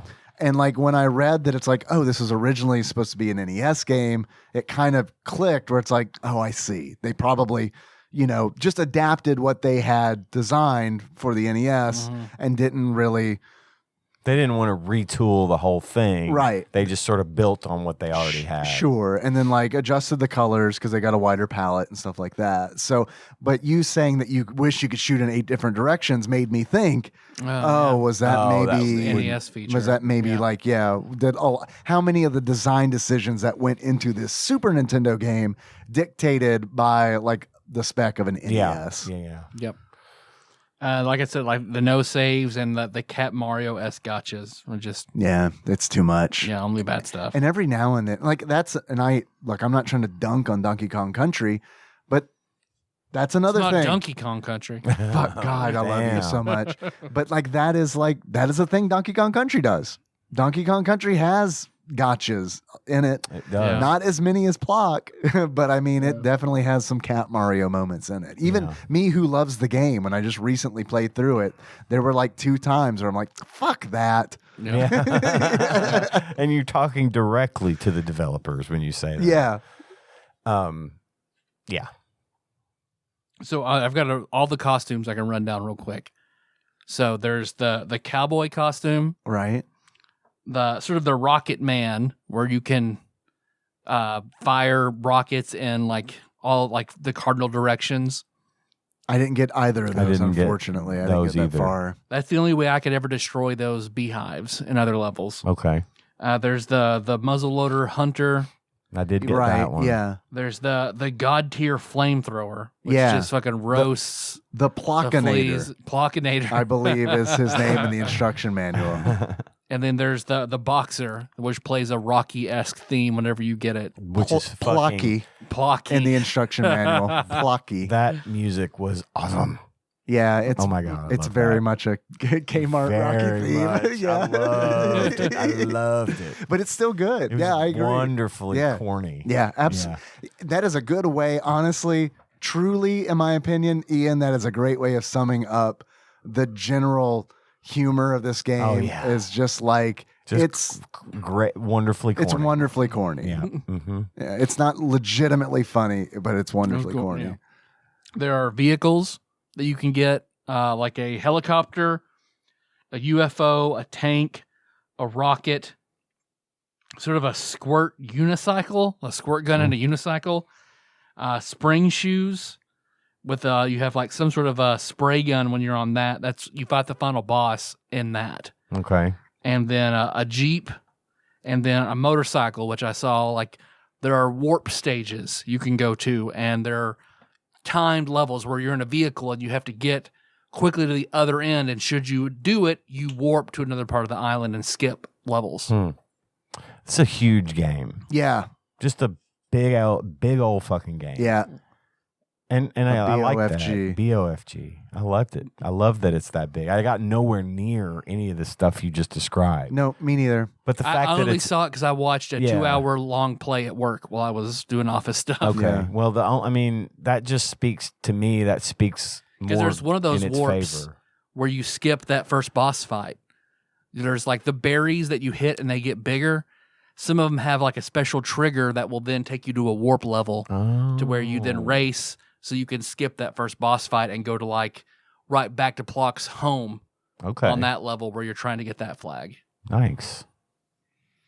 This is again, like with it being a BOFG, like you gotta have a battery backup. You gotta have or a password. Yeah. You gotta, because I mean, it's just You're gonna get to a point where you're gonna lose interest. Yeah. Because I am not going through all that shit again to get back here. Me neither. But I would pick it back up. Sure. Like seriously, like if I could go back tonight and be like, you know what, I'm gonna try to beat those 3 fucking bullshit bosses at the same time.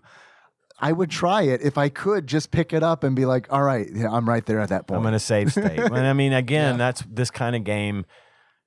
The save state option on retro hardware type stuff saves this game from being what it was to you, which was, fuck that. I'm not going back through that shit again. Yeah. So that you could, as you said, keep enjoying it. Yeah. I can move forward and not worry that I'm going to lose everything. Yeah.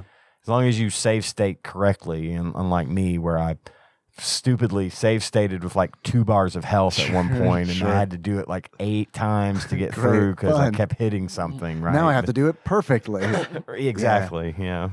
I don't know. Even if it was like, and I don't mind like, I don't mind a compromise even where it's like, okay, you die at the boss, start the world over.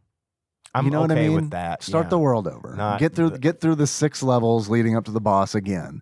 You know, it's like I'm fine with that. But when it is like whole game, start the game over. No. It's like fuck that. This is long.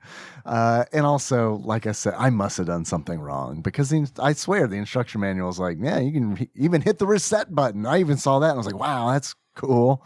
Nope. Fool me once, X-Men. Yeah, no shit.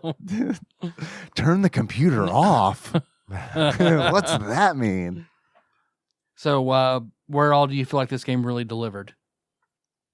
And where did it lose its way? I mean, I think we probably kind of covered covered both a lot of those. that. Really, it's just I thought it was fun. I thought the controls were tight. It was a good game. I enjoyed it. I felt like it did deliver. It just had, once again, my favorite word is a few bugaboos that I think they could have done differently, and I think their pride got in the way.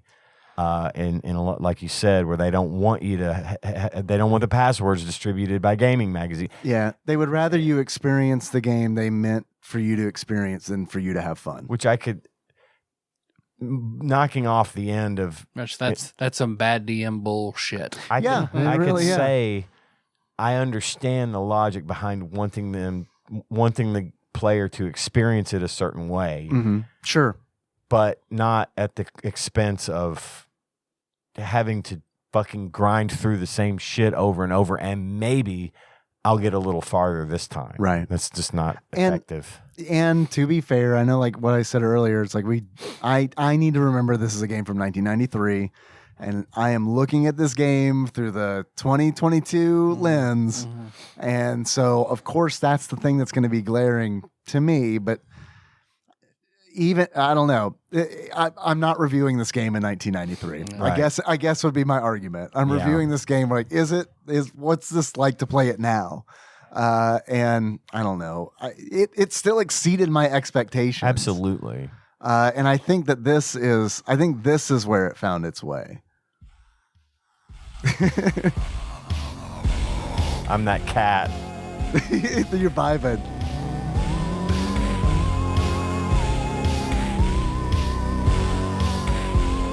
A little rock, a little bit Porky Pig's Haunted Holiday. Yes. Yeah, a theremin.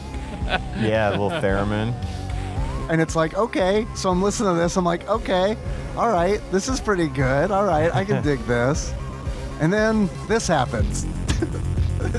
And it's like it goes Earthbound versus Pokey whenever you're dropping that bass. It's like this is 1993. This is like the second Matrix. Like what? Yeah. Like what is going on here? It's just good. It's awesome.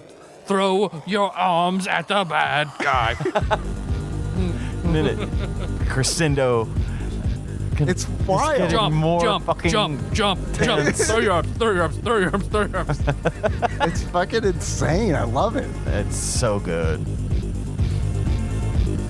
And then there's another song that I won't play because it's so long and it really but it's good. It's good, but it's too long, I feel like, to play on the show. Mm-hmm. It is, but the track is acrylic.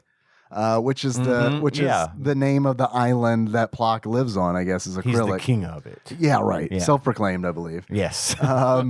And Cartman style. Yep. Tying back to what you said earlier, Tyler. But it is like, that's the track where I was like, this is the most fucking prog rock track I have ever heard in a video game ever. And I loved it. I mean, it was fantastic. That's when I was like, when you mentioned Pink Floyd earlier, I was like, man, I'm so glad that you got those vibes, because like I got those vibes. For sure. Yeah. And I loved those vibes. Me too. So where does this belong on TADPOG's SNES list? If there was a platformer that was in the top 100 for the list, to knock off the IGN's list? To knock off that we kind of universally would agree this sucked. Why is it on this list? Mm-hmm.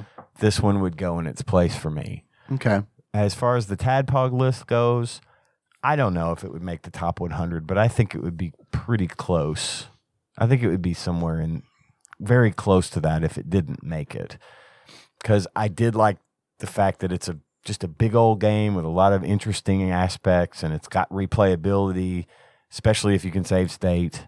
So yeah, I would say probably if it's not in there, it's close. Yeah. Dave?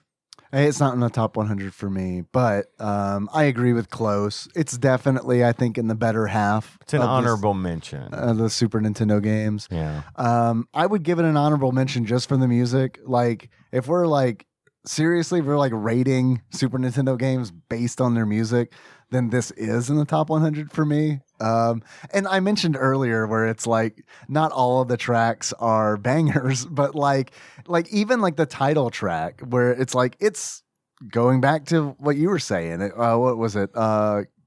Delightfully corny. Wonderfully corny. Wonderfully corny. It like opens with Plok fucking playing a harmonica. He just pulls a harmonica out and play it to essentially, and I mean this with all the most respect, knockoff version of Tequila. Which brings me to this game is Teenage Mutant Ninja Turtles Corey Feldman because of the Tequila scene where Splinter gets pizza on his head. Okay.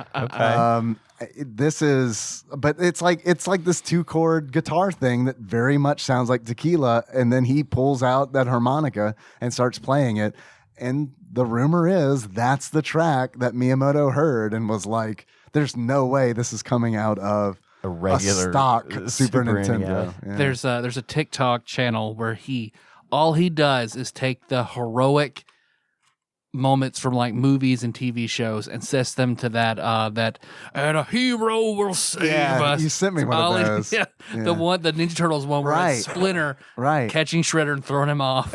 Yeah. It's weird because like that was a moment I had when I was watching, and like because Nikki was watching with me, and I was like, you know what? I know this is made to be funny, but like, I like this. It was like, oh, I'm definitely not cool at all because I'm not finding the humor in this video. I'm just enjoying it. No, he does a lot of them that I enjoy. Like he's done a shit ton. So for me, it's absolutely a top 100 game. Yeah. I would take out my problem with the glitch in Sparkster. Up until that point, I enjoyed Sparkster, and that ruined it for me. So take that out and take just the enjoyment I had over Sparkster. I think Plok is better than Sparkster. Take aside that glitch, and I think it's in my top 100. Wow. Good. Do you guys have any achievements? I have a few. What you got?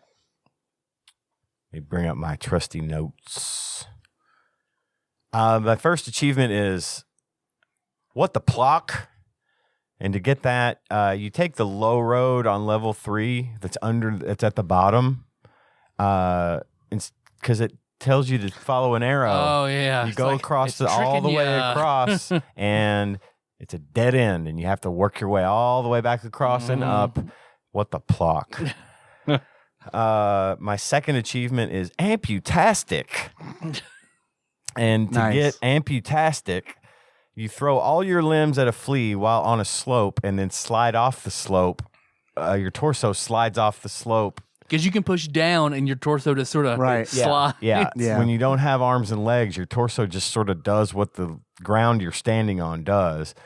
Threw all my arms and legs and fell off a slope just because my body went boop. So there was that. I love it. Flea flicker. To get flea flicker, you use your hornet buddy, which is a thing. You've got a hornet buddy, and you press the button, and he flies around you almost like one of Link's little fairies does. Forgot about that guy. Yeah. And I thought I was drunk. I thought Plok was drunk because it kind of he has that little drunky thing going on about him. Because it's spinning around, and I was like, "What's wrong with Plok? Is he drunk?" I honestly thought it was like some kind of debuff or something, and then I was like, "Oh, it's a thing. It's a like hornet. a shield. Not quite. He's straight placed. Yeah, Plok is placed. you don't like my Ioun Stone? To get that, The Angry Hornet Ioun Stone. you use your hornet buddy to kill a flea that is trying to jump away from you. Nice. And my final achievement is stop trying to make Plok-tinu happen. It's not going to happen. And to get that, you get a continue point, a Plok-tinu, in the middle of a complicated jump that freezes you and causes you to fail what you were doing. So when you get your extra life or you get a Plok-tinu, everything freezes and it plays this fanfare and says Plok-tinu. And if that's right in the middle of a jump across a ledge or something, you could easily just drop like a stone when it comes back because you maybe let go of the button or something. So I love it for the Mean Girls reference, for sure, and it reminded me of Are you familiar with the Yeti? The Yeti is like a online T-shirt shop essentially, and they have like usually the Yeti. Yeah, they typically have 2 T-shirts per day, and they send out an email. And if you don't buy it that day, you don't get it essentially. Okay. They had a shirt I fucking agonized over whether or not to get because I fucking loved it so fucking much. It was the Venn diagram where it's like, oh my God. It was Fran and Balthier from Final Fantasy XII, drawn in a car. And below it says, get in the car, loser. We're going shoplifting. And the shirt was pink. And it was on sale. Guess what day? April Fool's Day? Wednesday. Because on Wednesday we wear pink. And it was like, because it was like, oh my fucking God, you guys are fucking geniuses. That is great. If that was a coincidence, then you really fucking lucked out. Yeah. I sent Nikki a message. I was like, oh my God, I fucking want this shirt. But like, I've owned like that color shirt before. It's the like Barbecue on the River did that color pink shirt. I know the one. And it was just like, about. I don't look good in this. I don't want to wear a pink shirt. I am too not the right color to wear this shirt, which is honestly the fucking truth. It looks horrible. God, so I remember. I know the shirt you speak of. That was a terrible. It was color, real bad. That's all of my achievements. I've got a couple.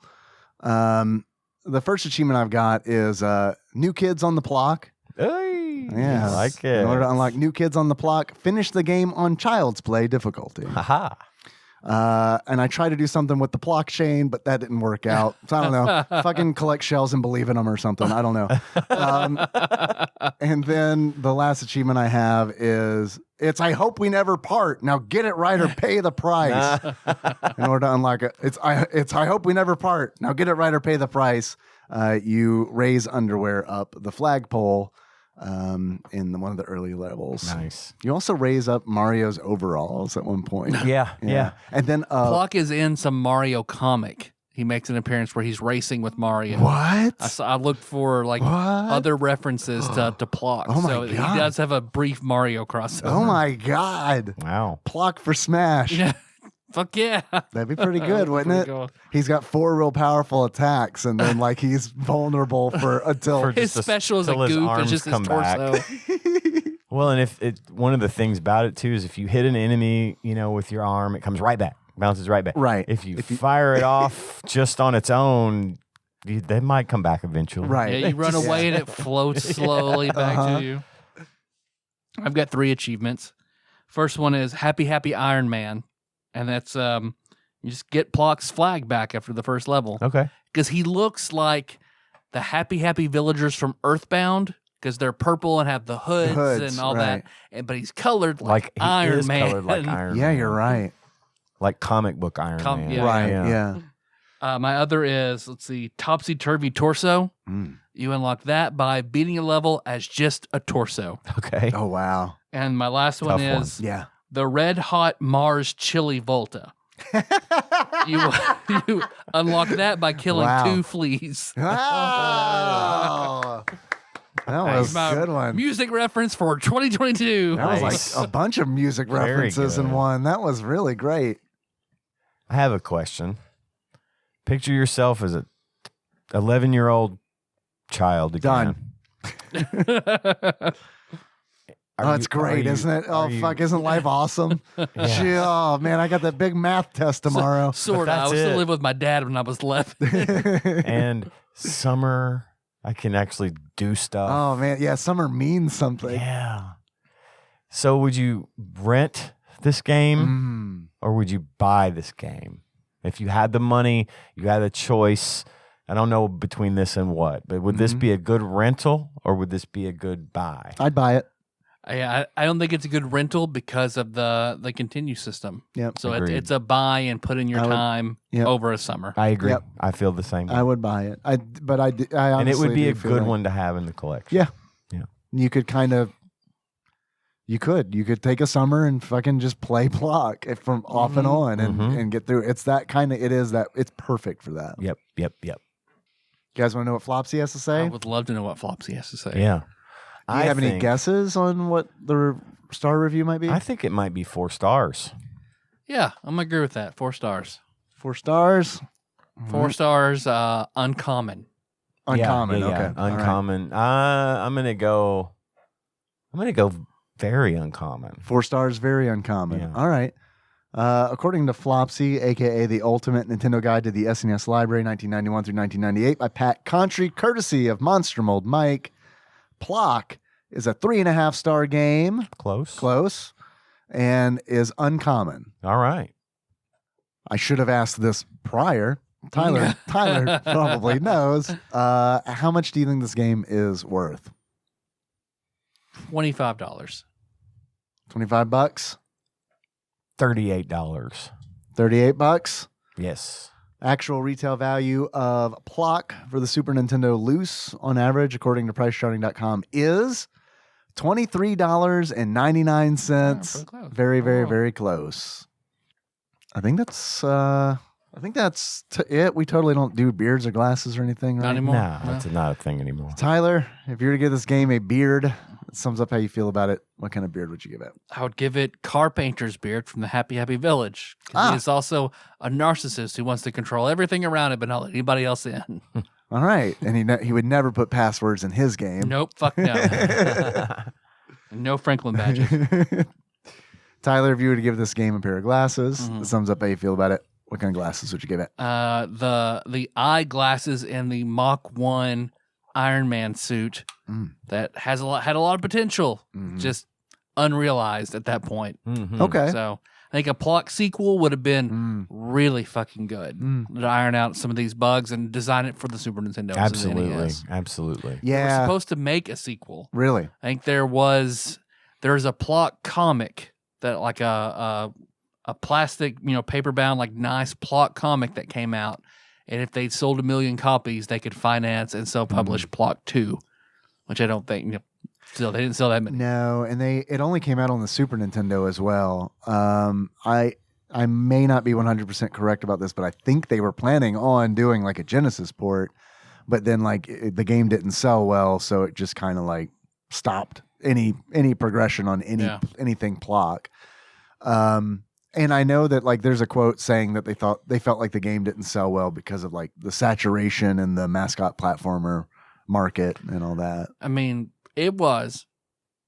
And also, I mean, I never saw a fucking ad for Plok when I was a Nope, kid. Are you not once. kidding heard me? Not of it. once. Not I never once. saw this game in the wild or anything. Yeah, I think this was like a marketing. In my opinion, like this had to be like a marketing thing because it's like when it came out, I was 12 years old. I was reading gaming magazines. I was reading comic books. I was watching Nickelodeon. And I don't even think there was a TV commercial for it. I'd be interested to see if Ross remembers seeing Plok advertised. Yeah. Because it's a British developer. Yeah, maybe it was advertised more heavily over there. Perhaps. Makes sense. But yeah, I don't remember seeing a damn thing. You guys want to take one more break before we delve into some calls and shit? Yeah. We know what we're doing next week. Yeah, Mega Man 3. Mega Man 3. So, yeah. Let's All right. take a break and come back and finish this sucker. Cool.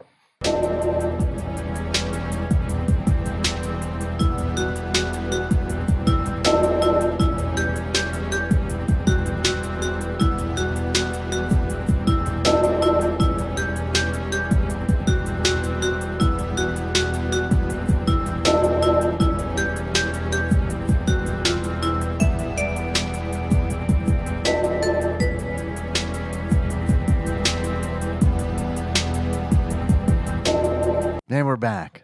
Yeah. Got any more questions from anybody? I got some questions. You want some? Ploktions? Some ploktions? Some fluctuation marks? Good Lord, I'm done. Okay, let's see. I have a quiz that came in from one Ross Rachel Green from across the pond, who probably enjoyed Plok growing up, I imagine, because I heard a rumor that every child in the United Kingdom got a copy of Plok. Oh, I'm probably. Like if they got straight A's, like we got to go to like Showbiz Pizza, they got a copy of Plok. Bring your report card into what's the name of a British game store? Sainsbury's. Yeah, I think you're right. Bring your report card into Sainsbury's. Oh, they probably don't call it a report card either. They probably call it a school markings. A grading missive. I do. Sainsbury's. That's the store over there. Oh, that's a real store? Yeah. Oh, God. Yeah. Wow, yeah. Bring it into your local Sainsbury's. Show us your boat race. Get a free copy of Plok.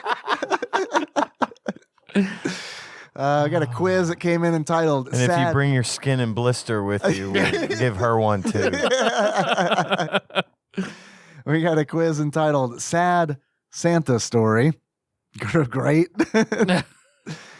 Ross begins. What I really wanted for Christmas this year was a resin 3D printer.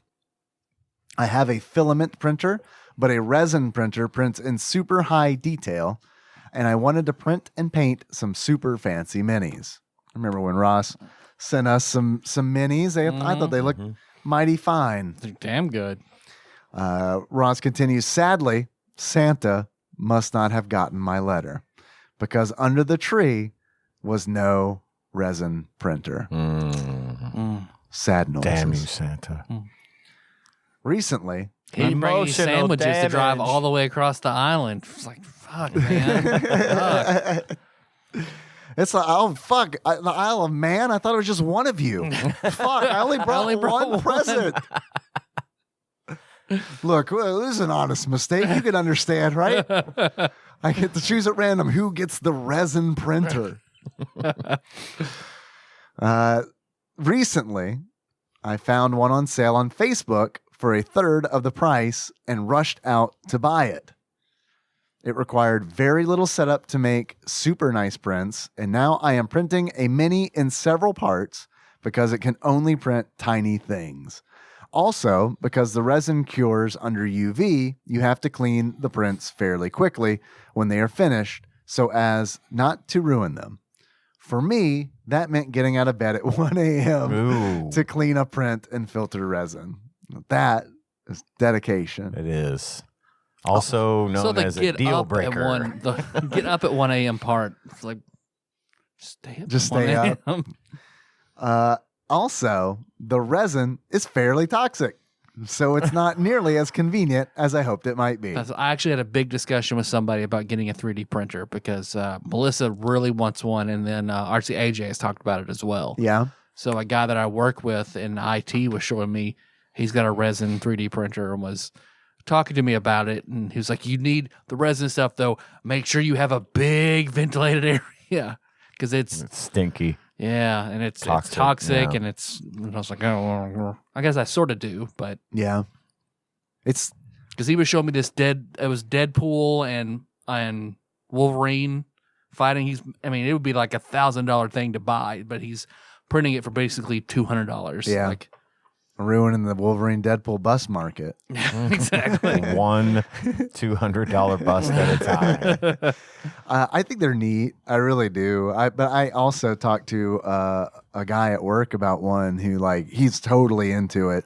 This is at my last job.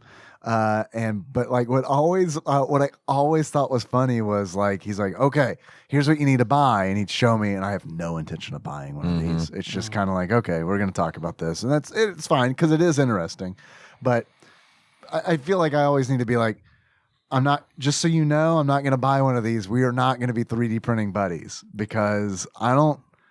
I'm not ready for the level of Again, commitment we're not yet. adding that to the list. Right, of exactly. Shit I gotta do. Right. Yeah. It's like I haven't even watched all the Marvel shit. Are you fucking kidding me? Which ironically, he's printing a bunch of Marvel shit, like you're talking about. So he's like, okay, so the first thing you gotta do when you buy this is have it make parts for itself. And I'm like, I'm out. I'm out. Fuck this. Nope. I'm not into meta printing. Right. No, thank you. Because he's like, and I mean, he's telling me okay, so if you make these parts yourself with the 3D printer, it's less expensive than buying the one that already has those parts on it. And it's seriously, I was like, all right, that's definitely not a hobby for me. Right out the gate, I'm like, all right, let's make some cool shit. I'm going to make part 859C. Okay, here we go. How long is this going to take? 8 hours. All right, I'll come back. Can it put me up some interest? If not, but I do think they're cool. Are you going to get one? not at this juncture. Yeah. Because it's still an investment. Oh, are they still yeah. super expensive? I mean, because he was showing me the models and stuff like that. I mean, still $500, $700, but yeah. Not ready for that just yet. Well, just get not when RCAJ is going to get a car just around the corner. Oh God, unless she can print her own car. There you go. Yeah, you wouldn't download a car, would you? Well, now you can. Got a buddy at work at my job who's got like 3 3D printers, and he's super into it. Yeah. And has been for a couple of years now. He was like on the bleeding edge of 3D printing when it was like still brand new, kind of like writable CDs were for us. Yeah, you know how sure. oh my God, I can burn Verbatim a like CD. a motherfucker. That's right. But he's super into it. But he's not the kind of guy that's gonna fucking sit down and tell me. I have to go to him and say. I have to go to him and express real interest so he shows me. Otherwise, he's just going to say, look what I printed. And I'm going to be like, that's cool. Man, you have a great work acquaintance right there. Yes. Man, that is great. He is awesome. Hey, you look busy. You got a lot of shit to do? Let me tell you about my 3D printer. Yeah. No, he's not like that. That is not him. Ross, what did you get for Christmas? If you didn't get the 3D printer, what did you get for Christmas? What did Santa bring? Milked. I hope you got milk. Have you talked? I think he did say he got milked. I don't know what juncture there was milking. Yeah, was it? Yeah, Christmas milking? That's an old British tradition. It is, right. Put the topping on this toffee pudding. Milk Ross. Ross continues. Anyway, top 10 PS2 games. Top 10. So these are going to be super easy, you We guys. should get them all. Madden. Something. Madden, guess a year. All right, here, I have an idea for this quiz. Instead of asking the questions, how about we just throw out our guesses what they are in random order and see if that works. There's no way we're going to keep up with that. No. But are there any, just that you think are definitely going to be on? I think Final Fantasy X. Yeah, I agree with that. And there probably will be a Madden. There probably will be a Madden. Possibly a FIFA. Maybe a FIFA. I think they call it FIFA.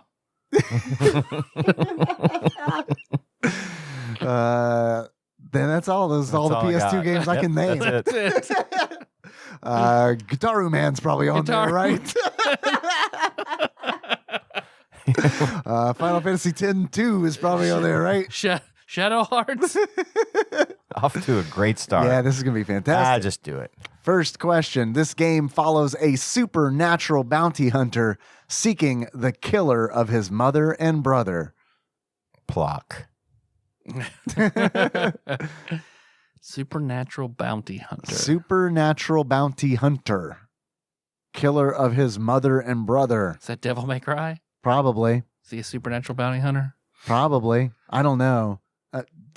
Did Mr. Puzzles, did Dane message you about Devil May Cry? Is that why it's fresh in your mind? Oh, no. I was just trying to think. He messaged me about it and was like, man, it breaks my heart that y'all have never played a Devil May Cry game. And I'm like, it's not because I don't like it. It's just because I don't know. He's like, just missed it. He's like, I'm tempted to send you one. I was like, please don't do that. Only if you're looking to waste postage. Well, yeah. It's like, all that's going to do is make me feel guilty that I'm not playing it. And it's the time. We still got 3D Dot Heroes over here. Right.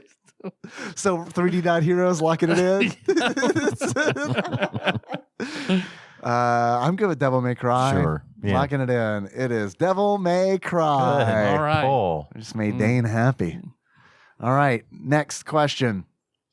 This fourth in the series sports game did away with the time limit and went to a more free roaming style. Free roaming football 04. Did a No sports time limit, game. free roaming football. Nickelodeon Guts? Wonder if it's a basketball game. It almost, I think it might be. It almost free would have roaming to makes be. me think of like a skating game. Street hoops. Street hoops, This free roaming. Tony Hawk, maybe one of the Tony Hawk games, which was that was already in this quiz. We are, but yeah, we only did one of the Tony Hawk games. I can't remember which one it was. No, I don't know. Because I have no idea. It's probably one of those SSX tricky games that keeps coming the fuck up. or is Tony Hawk Underground, was that two, or was that No idea. One kind of blurs. I know One and- Underground was number one. 1 and 2, those are PlayStation 1. Yeah. I know that. After that, I have no idea. None. Is it was the third one? Fourth. Tony one. Hawk 4. Tony Hawk 4. Tony Hawk Pro Skater 4. Yeah. Locking it in. It is Tony Hawk's Pro Skater 4. Are you serious? Yeah. Yeah. Awesome. Yeah. Yeah. Next question. Hey. Hey. This 14th installment of the Madden NFL series. 14th. Okay, so the Madden series probably started in like 93, right? 2007. To 2007. That seems 2007. late, but does that line up? Maybe. Maybe. Madden 2007. Yeah? Or would it be Sure. Yeah, 2007. Better than Madden 2014 would have been my guess. Where was I living in 2007? And were PS2s relevant at the You time? were Was I in Lexington at that point? because I was in culinary school. And the PS3 came out when I was in Lexington. I just can't remember. I was in DC when that came out. Well, maybe it's more like 2006? 2006. 2005, 2006? 2006. 2006. Sure. Split the Madden, difference. NFL 2006. Locking it in. It is fucking 2003. Ooh. The 14th installment? So it was 1989. Wow. Damn. Hmm. Okay. All right. Next question. This racing game is the third of its series and the first on the PS2. Gran Turismo? Gran Turismo. Sure. Gran Turismo 3? Yeah. Locking it in. It is Gran Turismo 3 Ace Spec. I own that game. Came with my PlayStation. Oh. Makes sense. Where'd the TikTok cowboy come from? What? Wow. Man. All right. Next question. This crime game went back to the 80s. This Vice is City. Vice Vice City, yeah. Locking it in. Mhm. The best Grand Theft Auto. Absolutely the best. And it is, in fact, Grand Theft Auto Vice City. Next question. This crime game was the best-selling video game of 2004, with over 27.5 million copies sold worldwide as of 2011. It is the best-selling PlayStation 2 game and one of the best-selling video games of all time. Grand Theft Grand Theft Auto. Auto Grand 3? Theft Auto 3. Yeah, it has to be, Yeah, right? okay. Mm-hmm. Locking it in. It is Grand Theft Auto San Andreas. Oh. San Andreas. Okay. Half credit. Half credit. Man, I remember when Grand Theft Auto 3 came out. Holy shit. That's one of those games where it's like, Jacob's dad. All Yeah. about that shit. Yeah. I remember that's one of those games I remember where I was the first time I played it. Nice. And I remember being blown the fuck away where it's like, you can go anywhere in the city and do anything you want. Just whatever. I can just blow shit with a bazooka. Like if I want to blow up that helicopter, I can just do I can that. just do that. And then run and get a new color on my car, and it's totally fine. I can just do because I'm a that. white guy. Yep, you can do that. It's fucking wild. Next question. The story revolves around the Big Shell, a massive offshore cleanup facility seized by a group of terrorists. Some Metal Gear Solid game? Maybe. Probably. I have no idea. Big Shell. Big boss. Petroleum. Big shell. Yeah. Echo the Dolphin. Man, that's what I want. A Metal Gear Echo the Dolphin crossover. Liquid Echo.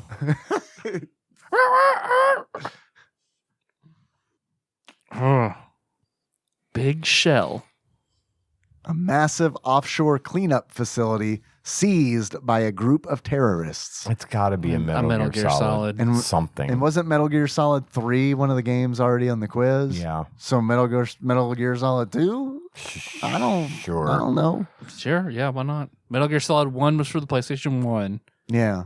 Let's But just say 2 a Metal Gear Solid game. Metal Gear Solid. Yeah, that's what I was thinking. Guns of the Patriot. Big Patriot Shell Oil. Operation. Boss snakes. Locking it in. It is Metal Gear Solid 2, Sons of Liberty. All right. Okay. We got that. Yeah, That's we us. did. We got it. Next question. We're so good getting the top 10 PS2. We're I struggling. feel like we'd do better on PS1, to be perfectly honest. Yeah. Oddly enough. This is my favorite game of the series. Despite being a divisive title, it does away with the survival aspect of the previous games and is more action-based as a result. Has to be a Resident Evil game. Resident Evil 4, right? Because 1, 2, and 3 is PlayStation. Because 4 was... I know 4 was out on the Wii, so I feel like that's... I don't think 5 was around until PlayStation It was 3. it was on GameCube. I know there's a GameCube release of 4. So maybe 4. Because Nemesis 1, 2, and 3 Nemesis That's were PlayStation. PlayStation 1. So yeah. Because I 4. played all of them because I had a PlayStation. And when I had a bunch of time in high school. Yep. And 4, I think you're right. 4. Resident Evil 4, locking it in. Sorry if it's 5. It is Resident Evil 4. Nice.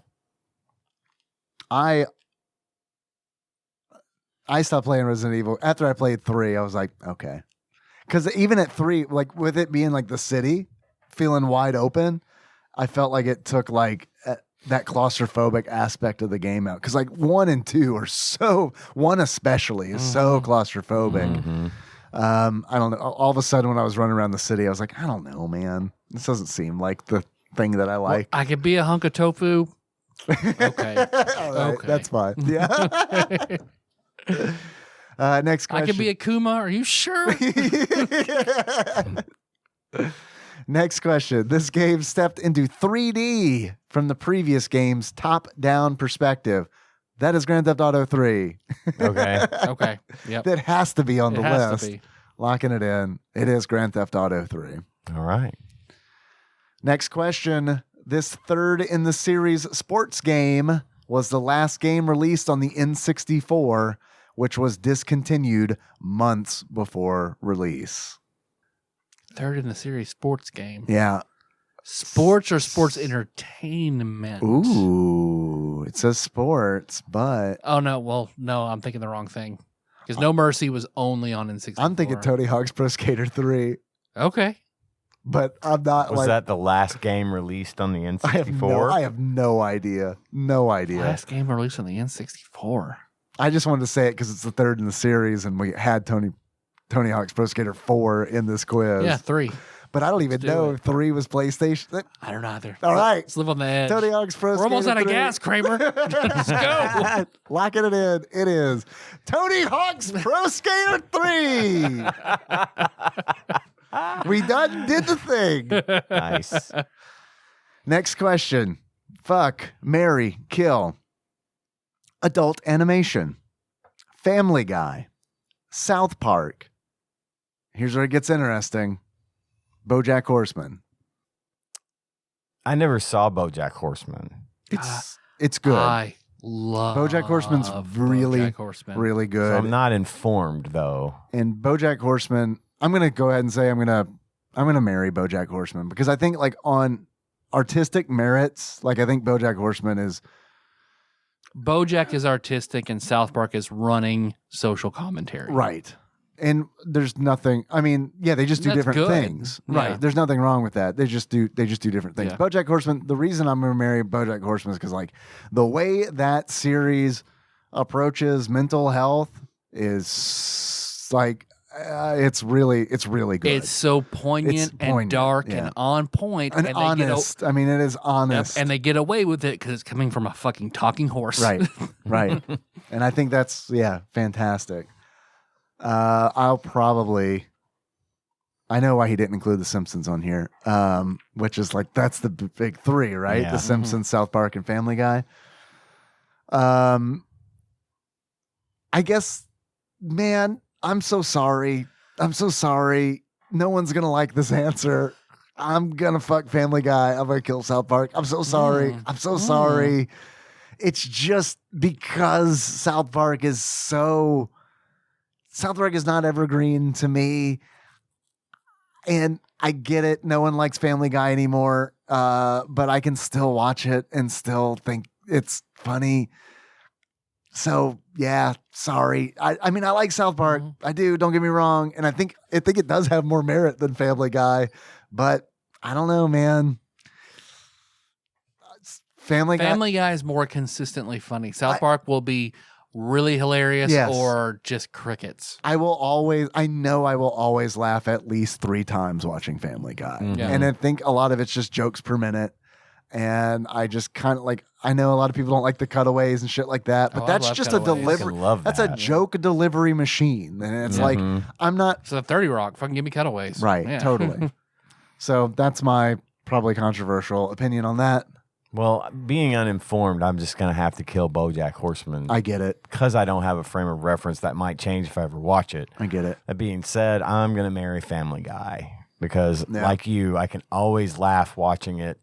I think it's hilarious every single time I see it.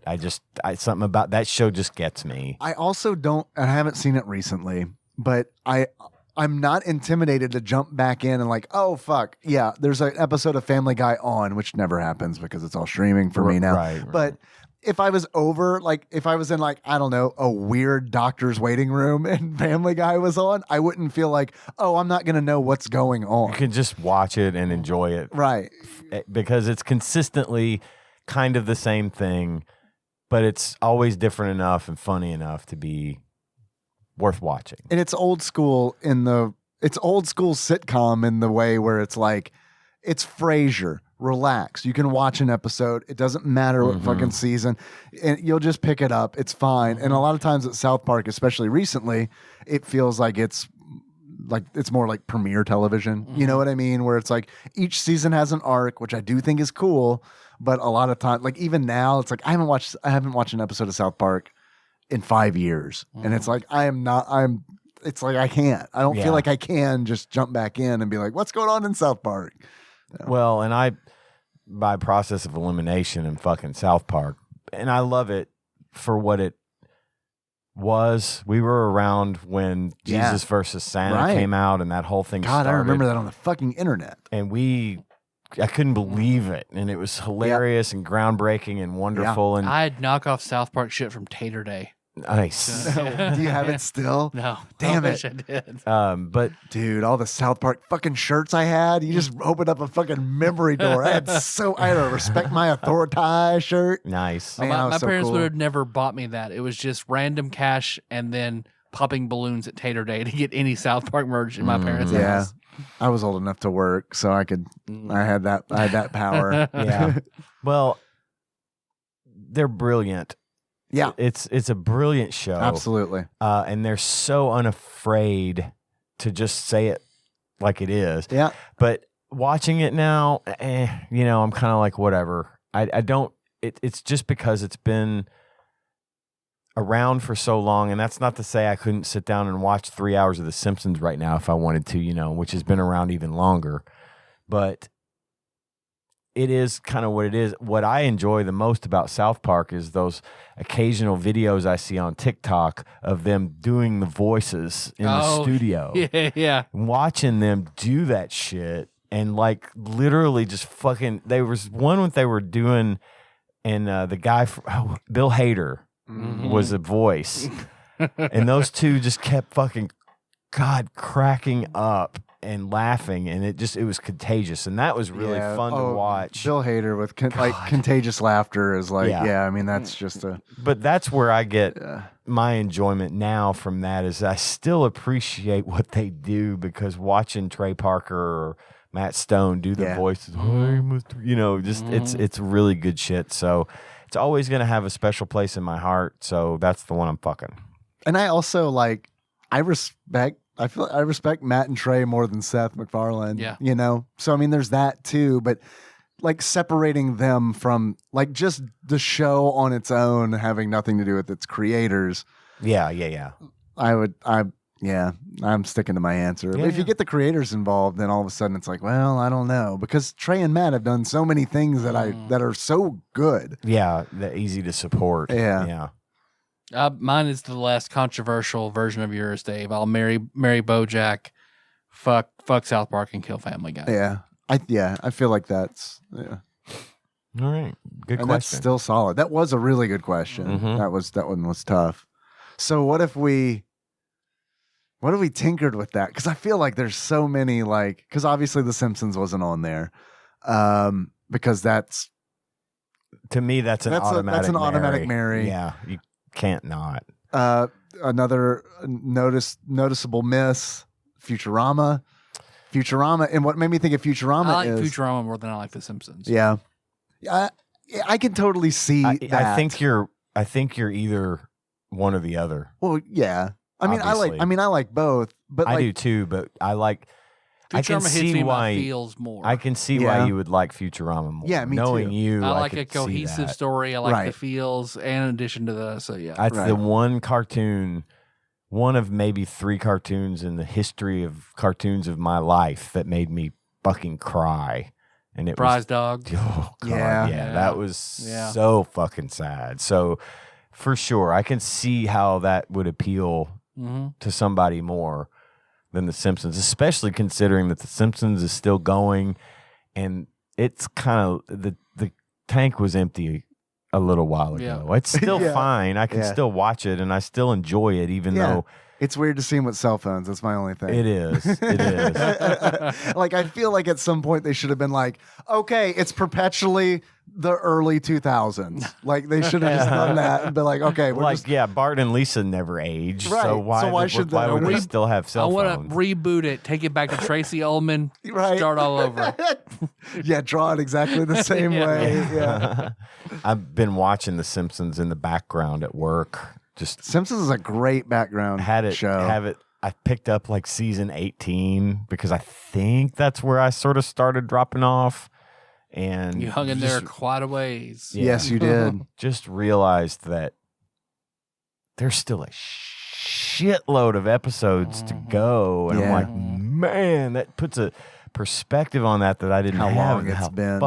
I was a freshman in high school when The Simpsons started. Oh, dude, I remember the summer that 1988. I remember, I was 7 years And old. 1987 was the Tracy Ullman shit. See, and I wasn't hip to any of that. I remember seeing I remember seeing I guess a commercial for the pilot, which was the Christmas episode. And I was like, oh man, it's all we could talk about at school. And it's like, it came out. I remember being excited for it. Yeah, it was wild. It was We wild. watched Tracy Ullman religiously because I fucking love Tracy Ullman. Tracy never Ullman's saw it. great. And Yeah. I love the opening theme. Baby. God, it's been so long since I've seen that. It is a when great they used to show show. reruns on Comedy Central, like after Mr. Katz and shit. Mm-hmm. But we watched that, and then we saw those little skits of The Simpsons. And I was like, yeah. the fuck is this? It was weird. Those are weird. I've watched them. as I just fuck, didn't. yeah. I watched them after the fact. Yeah. You know. But then when the show came out, we were excited. Of course, we were in high school, and my parents weren't big fans. Yeah. But at that point, I had a little control over my destiny and was able to start watching that shit. But yeah, I mean, it's insane to me that show has been on since I was 13. Yeah. I am Damn. 48. Damn. That is insane. But it's wonderful. I love that it's still on. I love that they're all still there and they're all still cutting it every week. Even though I don't watch it, I don't want it to stop. I don't either. I want it to go on forever. And when it goes off. It'll go off when Hank Azaria's dead. Yeah. That's like- I mean, what are they going to... Yeah. When Harry Shearer and Hank no. Azaria. How? No. Let's stop talking about I don't... this. Yeah. Nope. Let's nope, stop nope, talking nope, about nope, this. I'm going to edit that out. I'm not because I'm lazy. But man, my parents were cool with The Simpsons. They were always cool with shit like that. My parents were okay with The Simpsons, but not Married with Children. And then Josh's house was the opposite. Interesting. Mm-hmm. I remember watching The Simpsons with my parents. I remember watching Married with Children with my parents, In Living Color, like all that stuff. Oh, my parents would never have watched that shit with me. No. Ever. They would have hated Married with Children. Yeah. I know this, but I loved it. My so dad fuck liked 'em. it. So, I mean, I think that's why I was allowed to watch it because it was just like, well, you know, Yeah. we both like this and we only have one TV. So. Right. I begged my dad to watch Are You Afraid of the Dark with me. Oh, yeah. And he did. And then said I could never watch it ever again. Damn. No. What episode was it? It might have been the Fear Soup episode. Ew, yeah. So, and then, of course, I couldn't watch wrestling because of The Undertaker. So, Right. Yeah. Jesus. until he became the American Badass, then it was okay because he wasn't satanic anymore. What about Jake the Snake? Also satanic or? Well, snake handling, Snakes? that's religious. That's Jesus. All right. Handling Yeah, They do snakes. that in Alright, churches okay. all over the place. So we could do Futurama, The Simpsons, and Disenchantment And wrestling. and wrestling. Well, we know where Disenchantment would fall. I don't.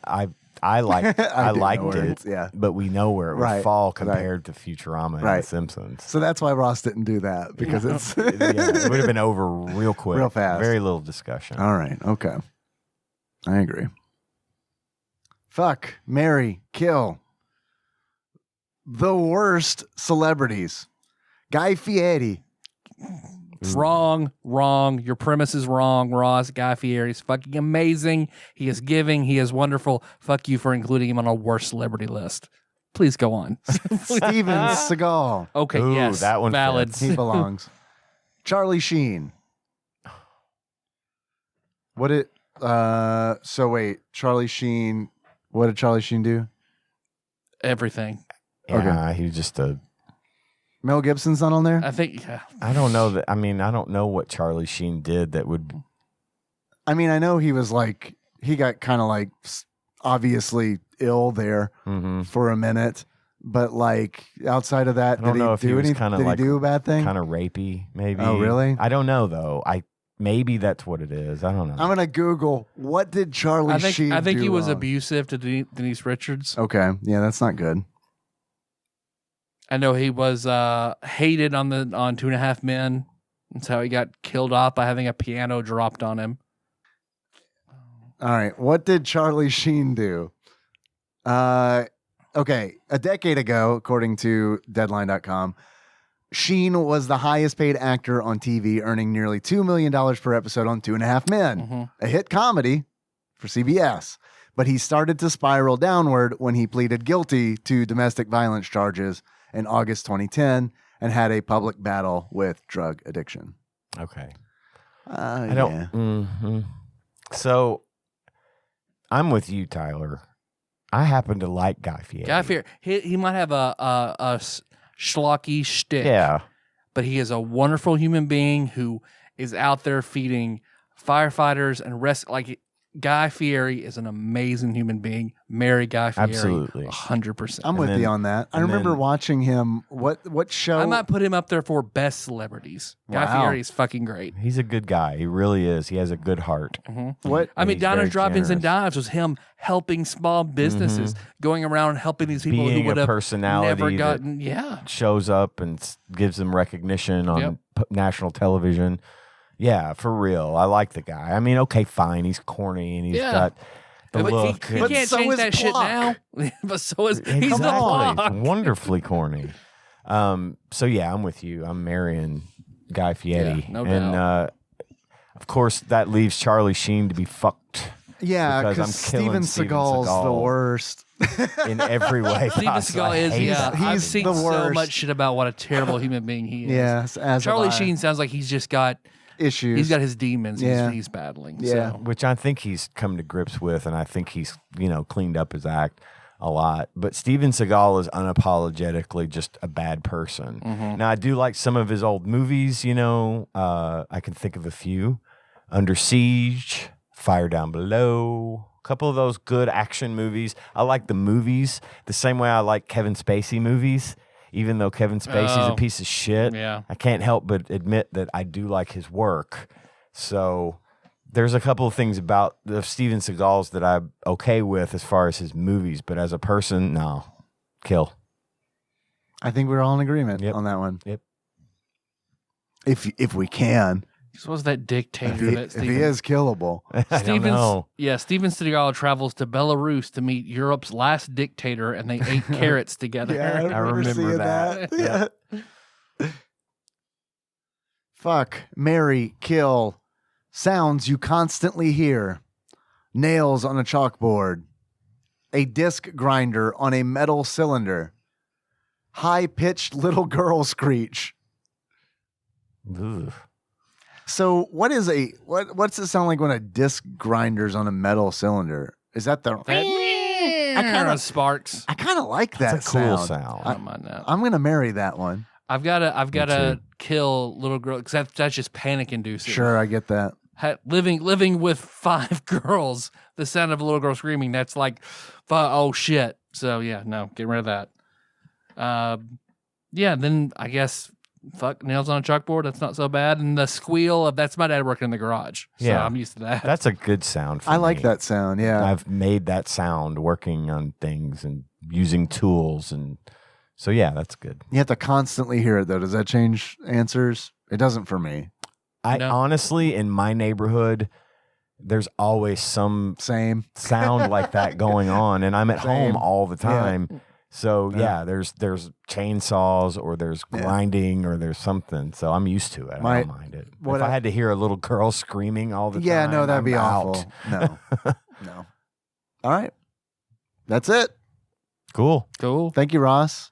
And we're running late and long, Yep. so we'll skip over the calls, but we're catching up. So please go ahead and give us a call. Let's build that call log back up. 270-883-2555.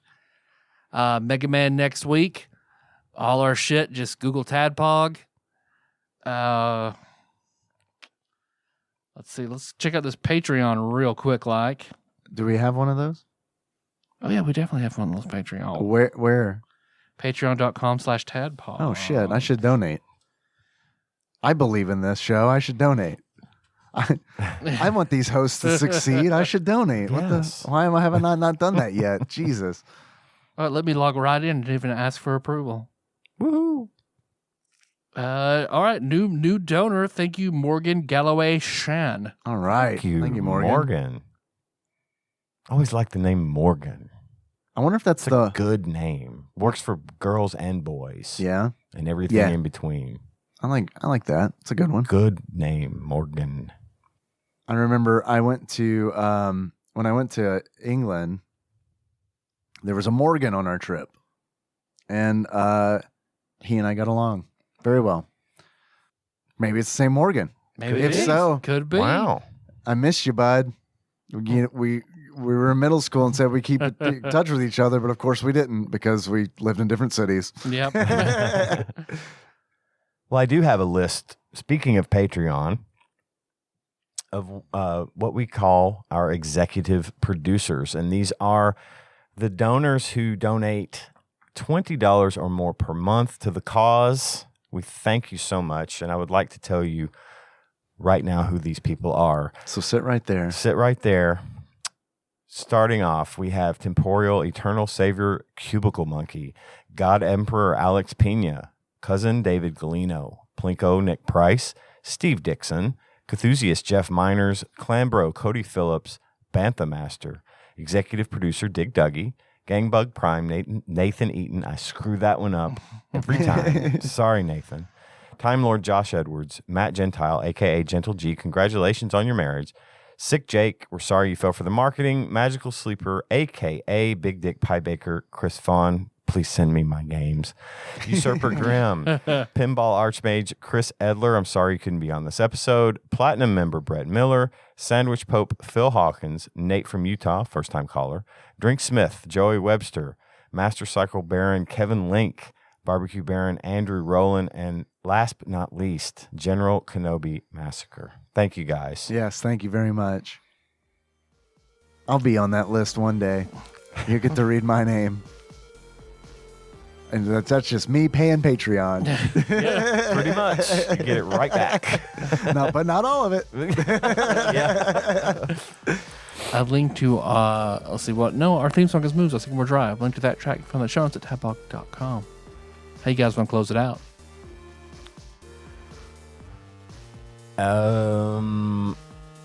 Like your favorite Simpsons character? That's a big ass. Tall order. I've Your got favorite mine. Family Guy character then? No, I've got Simpsons. I've got Simpsons. I'll do something incoherent. No one will know what I'm doing. It's fine. So until next time, Tropical Capricorn. Capricorn. Old Gil's gonna get that money and gonna donate to TADPOG the $20 or more a month. He's gonna make that executive producer list. Jack, it's your birthday. Happy birthday, Jack. No. You Michael Jackson? Yeah. Man, I think about that song too many times a year. So fucking good. I think about it a lot.